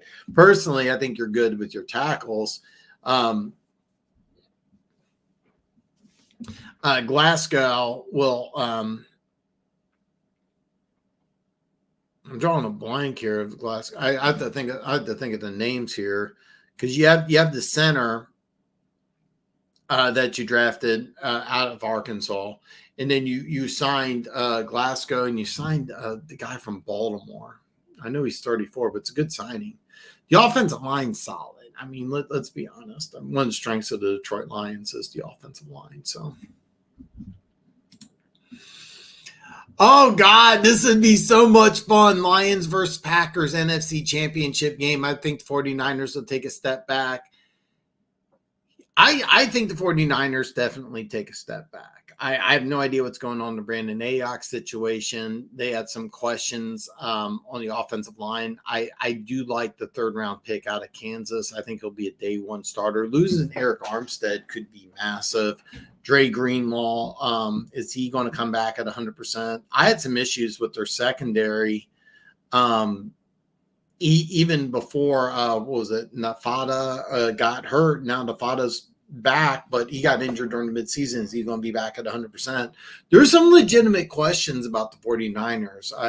It's kind of funny. I know a few people are 49ers fans, but I do think there's some legitimate questions, and they're thin. There's not a lot of depth on that team. So they get some injuries. I mean, they could fall apart pretty quick. Are there any big name veterans cut yet? Do you think the running backs get signed soon? Who do you think he could sign with? I always thought Dalvin Cook made a lot of sense in Dallas, and I have no idea why he hasn't signed. Kareem Hunt.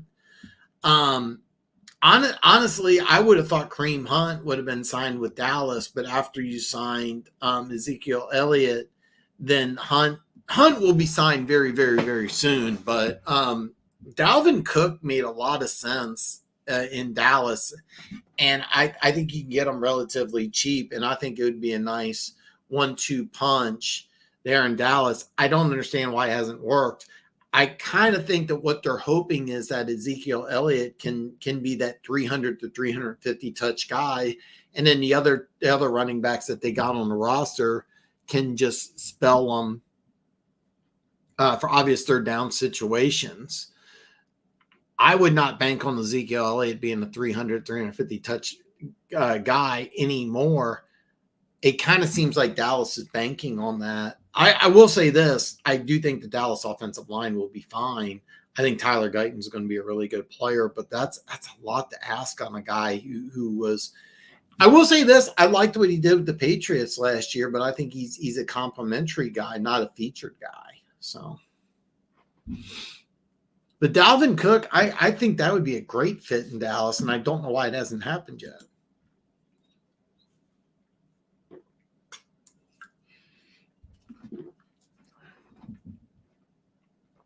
Perry asked a great question. You guys think this could be Shanahan's last season with the 49ers?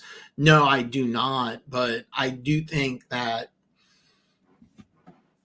I thought it was a big mistake firing Steve Wilks as defensive coordinator after the Super Bowl loss. I mean, you played 5 quarters, scored 22 points. I mean, you went against Patrick Mahomes, and yeah, I know the offense wasn't great in Kansas City last season, but I think there's it's a legitimate question, but no, I don't think so. Even if the 49ers get ravaged with injuries and there's some problems, and let's just say worst case scenario and they go like 8-9, I don't think so. But I think if they have a down year this year, I think going into next year, it's a legitimate question. Trent Williams is your best player. He's 35 or 36 going into the season. The Brandon Ayuk situation is just weird. Deebo Samuel doesn't stay healthy. Kittle can't stay healthy. Christian McCaffrey stayed healthy, but it's the first time he stayed healthy in a while. Are you banking on that? Let's just go with me here. Trent Williams goes down or his play regresses. It could happen. Deebo Samuel doesn't stay healthy. George Kittle doesn't stay healthy. CMC doesn't stay healthy. Does that mean it's Brock Purdy that dude and just, hey, guess what? I'm going to carry team, and he's not that dude. Dre Greenlaw doesn't come back from injury. Hufande, I can't think of the guy's name. The safety was injured. He didn't play in the Super Bowl, but no, I don't think this is his last year. But I seriously think if they have a bad season, I could see 2025 being a year where he's really on hot seat. But this year, no. I think he'll 100% be back in 2025 unless something drastic happens. If the 49ers don't win the Super Bowl, that's interesting. I disagree, but we'll find out. But yeah, this is what I'm thinking. If they don't make the playoffs this year, I think next year.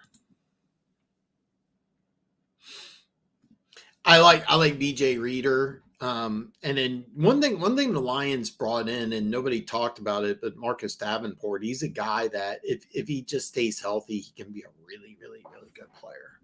So,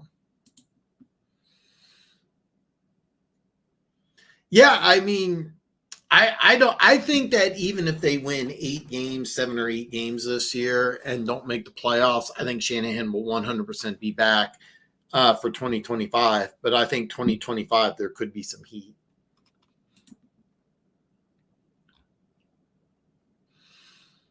I wasn't a fan of your draft. I really think that you should have got more proven players, but I do like the fact that you got some guys with some massive upside that could be really good for the future. So Ezekiel Elliott is done. I would be bringing in a veteran running back or two if I was Dallas.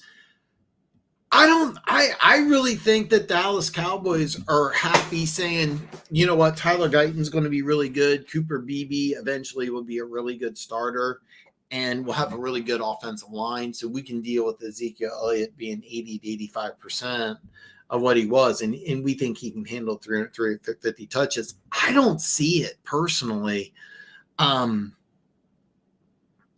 I think Dalvin Cook just makes so much sense in this offense.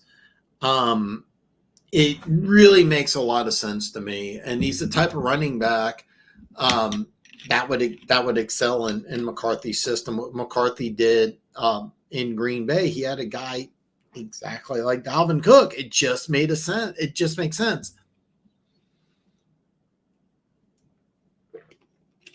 I don't know what went on in the locker room, but I was really high on Breece Hall. But I mean, he wasn't happy in New York last year. He thought he was going to play a lot more. I thought he was going to play a lot more.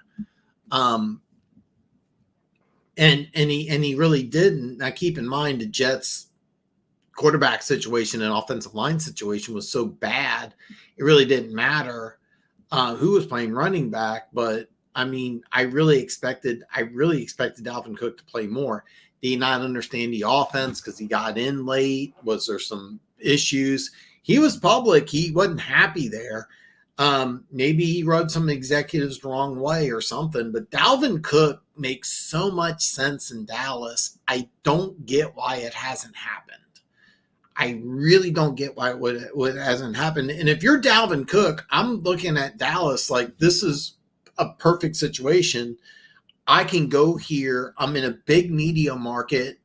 I would take the veteran minimum, and I would say, listen, I'm in a big media market. I don't have to get the majority of the carries with Ezekiel Elliott, but there's no way Ezekiel Elliott's going to get 25 touches a game for 17 games. I'm going to play. I'm going to have the opportunity to be a workhorse, even if it's just a few games, and I can parlay that into another contract. If I'm Dalvin Cook, I'm begging to go to Dallas because best case scenario, you become the starter and Ezekiel Elliott's the short yardage guy. Worst case scenario, you're spelling Ezekiel Elliott on the NFL's highest scoring offense from last season, and you're in good shape. I don't get why Dalvin Cook hasn't signed with Dallas. I do think he'll sign with somebody during the season. I just don't know who. But it appears right now Dallas is saying, hey, listen, we have Ezekiel Elliott. We built up our offensive line through the draft. We had the highest scoring offense from last year. Mike Zimmer is going to be do a good job with the defense. We are good.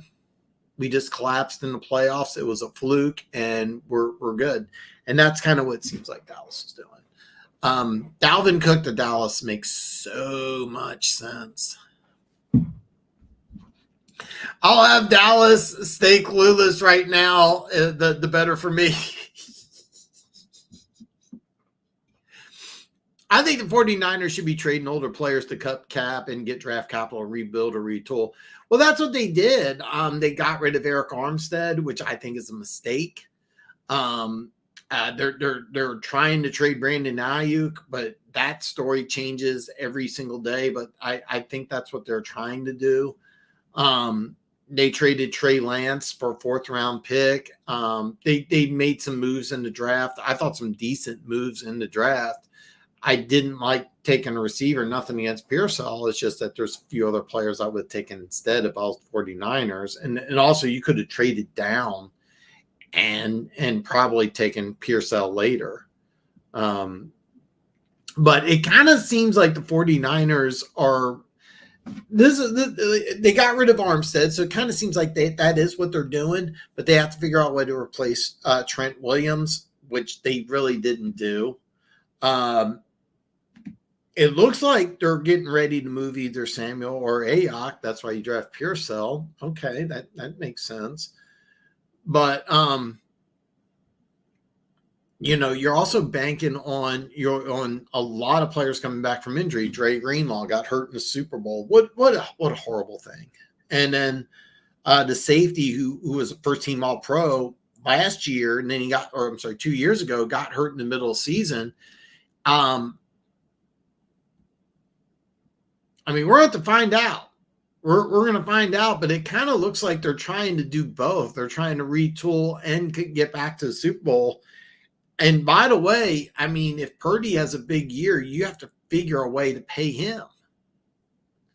I mean, you're paying him minimum wage by NFL standards. So, but yeah, I'm not really a fan of what the 49ers are doing. So that's why I see them taking a step back. Yeah, Ravens 7-6 be more. I am so excited, man. 1 month, Chiefs Ravens. I hope that you're with me, and I hope that Baltimore wins. You rub it in my face. I will not be rubbing it in your face if the Chiefs win. I will be grateful because I'm probably going to bet on that game. I'm probably going to put some action on that game. Not a lot. Lots of people feel this way. Perry asked a great question. Do you think the Panthers could be picking top 10 in the draft? Yeah, I do. What I would do if I'm the Panthers is what they did in this draft is so what they did in this last draft, the Panthers, they traded up. They got Xavier Legette, a raw but super talented receiver. First running back drafted was the 46th pick in the draft. I think that's correct. It was Jonathan Brooks coming off an ACL injury. He's still not ready. They put him on the PUP list. He's talented, but he got hurt late in the season, and I would not have made that mistake. I would not have made that pick. I wouldn't have drafted him. And they drafted the Texas tight end. That was a good draft pick because the only reason he was available at the top of the fourth round was because he had a bad 40 time. But watch him play. He looked like a second round pick. So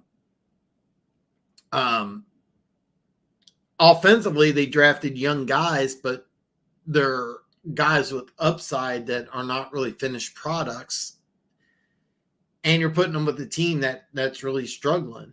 So, yeah, I do. And this is a good draft for the Panthers because during this offseason, their best defense player, they signed Derek Brown. They signed him to a nice free agent signing, and I thought that was the smartest thing they did. But Jeremy Chin's gone. They got rid of Dante Jackson. He's in Pittsburgh.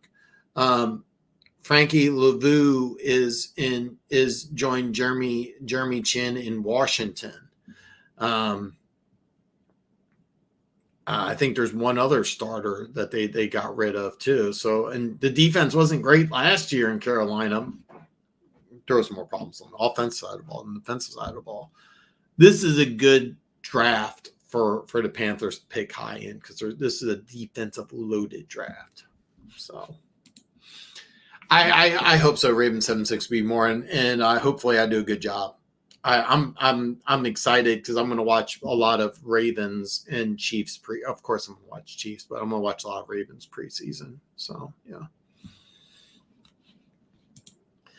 Ayak is definitely getting traded. I think he seems to really want to play with Jaden Daniels.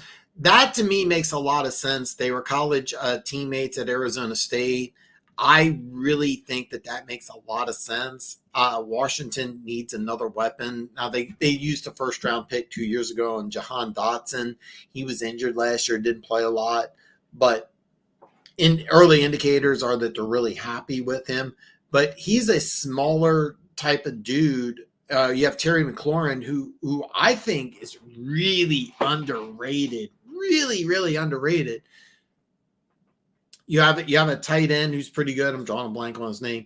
A guy like Brandon Ayuk in Washington makes a lot of sense, especially when you have an offensive coordinator like Cliff Kingsbury, who I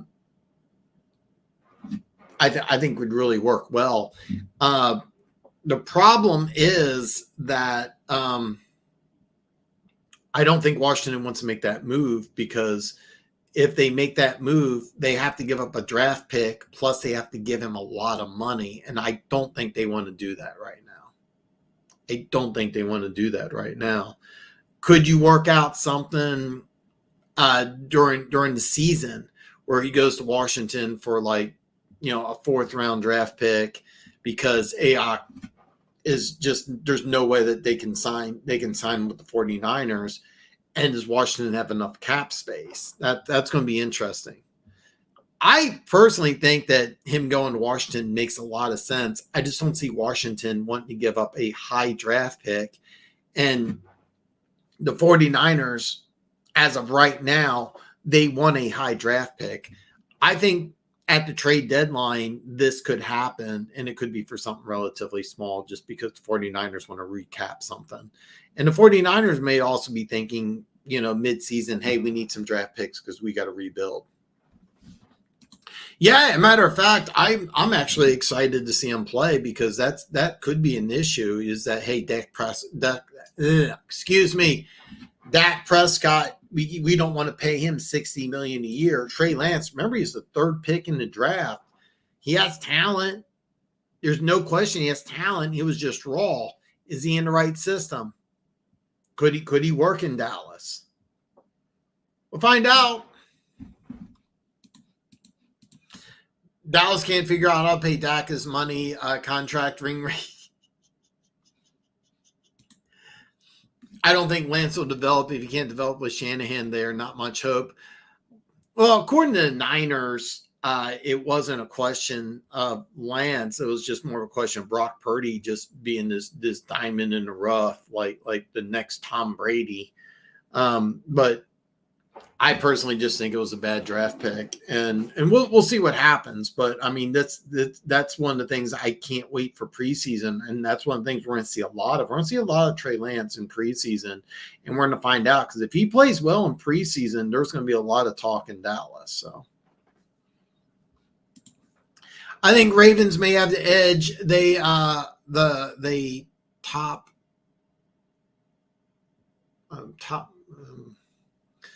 Well, we're going to find out. Chiefs are at home. They're right now 2.5-point favorites, so we'll find out. I find this. Don't be insulted when I say this, but I find this very comical that you have a guy who's really a borderline Hall of Fame coach. He's got a couple Super Bowl wins, been in Baltimore for a long time, and there's a lot. You're not alone. There's a lot of people that don't like him. A lot of people don't like Harbaugh. But I will say this: Week 1, I really like Kansas City, and the reason why I really like Kansas City in Week 1 is that they did not show up ready against the Detroit Lions, and they remember that. And Arrowhead's going to be rocking. It's going to be a fun game, man. It's going to be a really, really fun game. The 49ers are hooped with a pretty contract. I think Washington could do a package of picks and young players.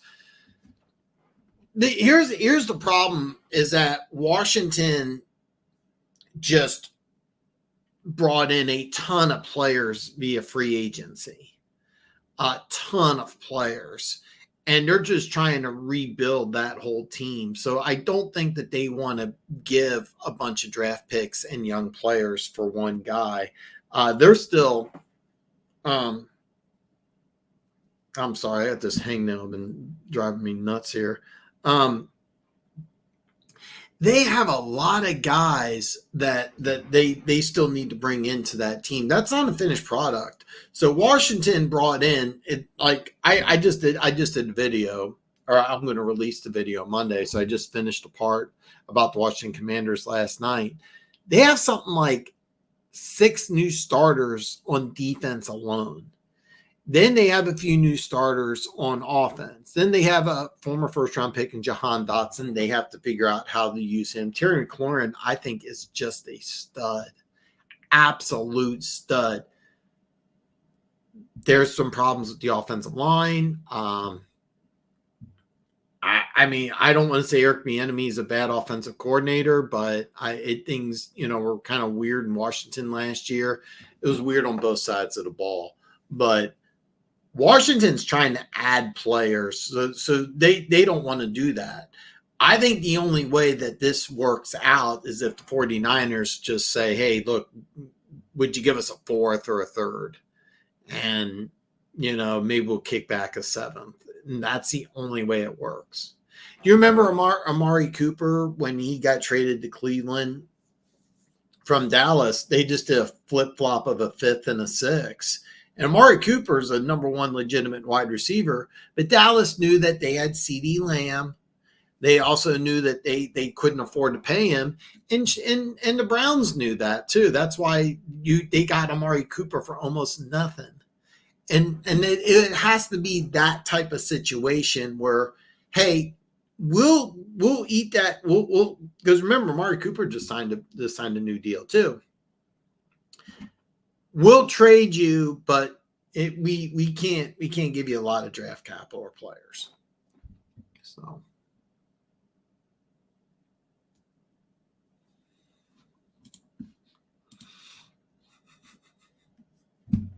The problem in Dallas is Jerry Jones. I mean, yeah, I mean, a lot of people feel that way. I will say this, as far as a businessman, there's not a better one.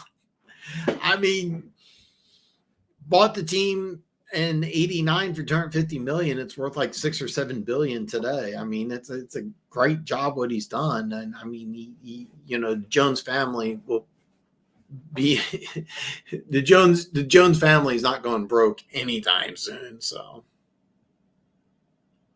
but yeah, I do think he's to me. I always believe Jimmy Johnson was more responsible for the Super Bowl wins than Jerry Jones, and that he might be hampering the success. But what he's done in Dallas is really impressive. I mean, it really is, but it hasn't turned out to be Super Bowl wins. But I mean, it's an iconic franchise and worth a lot of money. So maybe John Harbaugh can finally figure it out unless Vegas has other plans.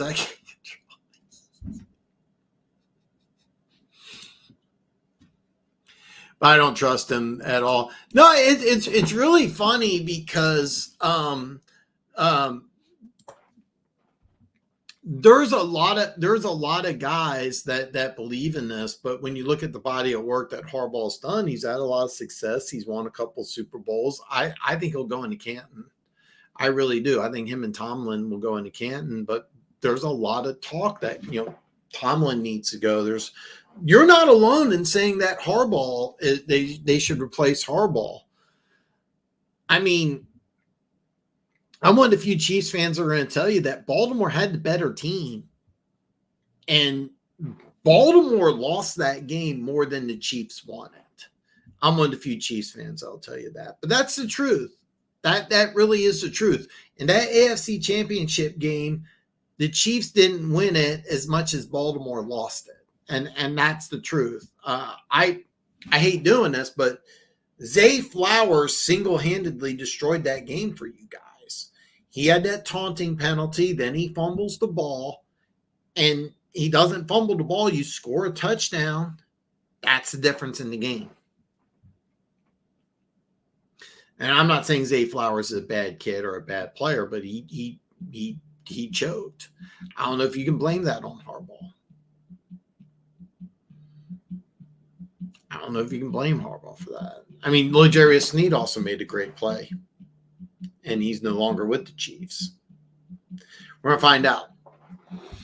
But you're not alone in your Harbaugh dislike. You are not alone in your Harbaugh dislike. But I am kind of surprised about it because when he retires and he hangs it up, I mean, he will be in Canton. You have a Hall of Fame coach. And, I had Keys on about a month ago, and he's like, well, who's going to replace a guy like that? I will say this. If I was the Ravens and I had, Harbaugh retired or whatever, and you had all the coaches that are available, I would take a look at Mike Vrabel. But except for Vrabel or Belichick, and I don't know how you feel about that, the list of guys that I would want to come in to be the Ravens head coach that I think that could get you to a Super Bowl is very, very, very small. So.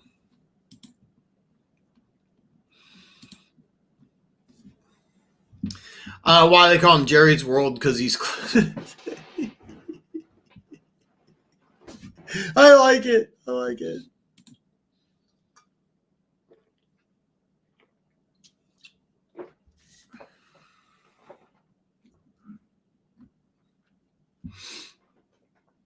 You know what I remember is right before the playoffs, Ray Lewis announced that he was going to retire. And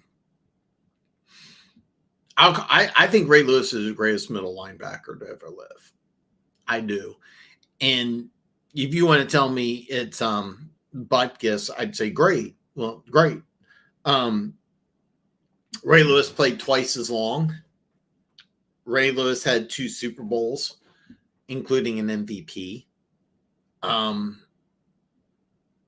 Butkus, I don't think ever got to the playoffs. In my eyes, Lewis is the greatest middle linebacker of all time.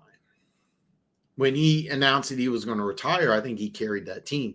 However, when Harbaugh does retire, he is going into Canton. So middle linebacker, Perry, middle linebacker, not linebacker, not outside linebacker, middle linebacker. Bernard Pollard was in Kansas City. I met Bernard Pollard, one of my favorite players. Ed Reed, maybe the greatest free safety of all time. Some Ravens fans are calling him the greatest free safety of all time. You can make that argument. He wouldn't be my greatest free safety of all time in that conversation. If you did top 10, probably top 5 free safeties of all time, and you don't have Ed Reed in that list, then it's not a good list. Is he the greatest free safety of all time? I don't have him as that, but you can make that argument. Terrell Suggs won a Super Bowl here in Kansas City. Love Terrell Suggs. I think when everything's said and done, he'll be in Canton someday. No, I get it. I get it. I do. I also think you won the Super Bowl because Colin Kaepernick wasn't going to lead you to victory. Of course, I hate that dude, but hey. But bottom line, though, you do have 2 Super Bowl rings, and you have a lot of wins and a lot of success. Whether you want to admit it, you have a future Hall of Fame head coach in Harbaugh, and it's a tough guy to replace. But to be honest with you, Mike Vrabel would be.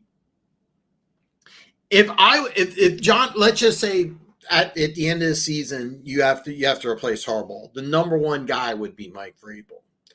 The number 2 guy, I don't think there is one unless you think maybe Belichick, and that would be iffy. And then would you want to sign an offensive minded dude?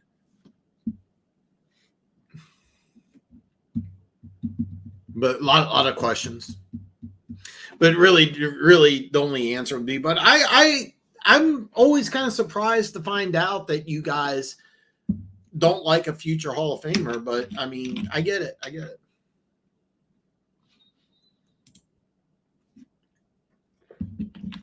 Absolutely. By the way, Perry, you're right. John Harbaugh would be hired almost immediately, and I've been adamant. I think the Giants will probably there's probably going to be about 6 to 8 coaches are going to be fired, and Harbaugh would be hired almost immediately. So, oh my God, it's my girl Cheryl. Hi, she goes, my man Dan, how are you? Oh, it's my girl Cheryl. I have things have been crazy out here in beautiful Las Vegas. Hopefully things are fantastic where you are at. By the way, Cheryl got to 8,000 subscribers, but if you're not subscribed to Hey Girl TV, get on the plan now. Hopefully she's going to come out with a bunch of stuff. I have not been in communication with Cheryl, but I love this girl. She's married, guys. Lott was one of the best secondary players, superstar corner and safety. And so for those of you who don't know, Lott spent his first, I think, I want to say 5 years in the NFL corner, but his play started to decline. They moved him to safety. And he, if you had to talk greatest safeties of all time, I would put Ronnie Lott in that conversation. But I saw something on, it was a Baltimore social media post that called Ed Reed the greatest free safety of all time. And I'm like, I don't know about that, but like he's in that conversation. Am I going to tell you he's not? No, I'm not going to say that, but I don't have him as the best free safety of all time. That is just me. But is he one of the greatest? Absolutely. Is he like, if you make a top 10 free safety list and Ed Reed's on it, it's not a good list. Not a good list.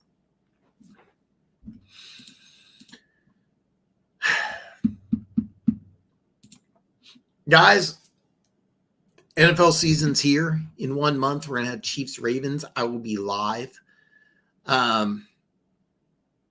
I've been going on for a little over 2 hours. I think I'm going to wrap things up. Next week, I have keys. The K from the Back Talk Brothers, he's excited. He wants to come on. We're going to talk more preseason football. There is a possibility I will have Keaton from Keaton Talk Sports also joining me next Friday. It's going to be a good show. Ideally, my NFC East video will be released Monday. I've been stalling on getting it out. It should have been out weeks ago. I've been working on it during the week, and it should be out Monday. And there's a good chance my AFC East video will be released later in the week. I don't have the absolute answers for you, but ideally, man, God, that is just phenomenal. J Cruz in 71. Thank you so much. Dan's Talks goated. Man, thank you. I love doing this. I love just coming on and talking to you guys. It's my favorite thing in the world. And I'm talking football, man. It's my favorite thing to do. I absolutely love it. I will not be doing Chiefs preseason games live, but I will have all 8 of my division breakdowns released before the regular season starts. So I will have those out. Like I said, the NFC East video is coming out. I'm pretty sure I'll have it out Monday. We'll have to find out for sure, but because I've been promoting saying I'm going to have it coming out for a while. So that's all I have. By the way, social media links are below. Get set up with a BetUS account. Like I said, they sent me a $25 free bet, which I hit. I can cash it in right now for $25 cash. BetUS, it's a great thing. They are an affiliate, my first affiliate. I'm very honored that they went ahead and reached out to me. So I will be using BetUS for all my betting this year, and I'm going to make some bets. I will probably have a video talking about the bets I'm going to make. I don't plan on making any preseason bets, but I will be making some week 1 bets and some regular season bets. So salute Dan Perry. Great live as always, man. Raven76B more. Thank you so much. I'm glad you enjoyed it. I'm out of here. Follow me on social media. I'll see everybody next Friday.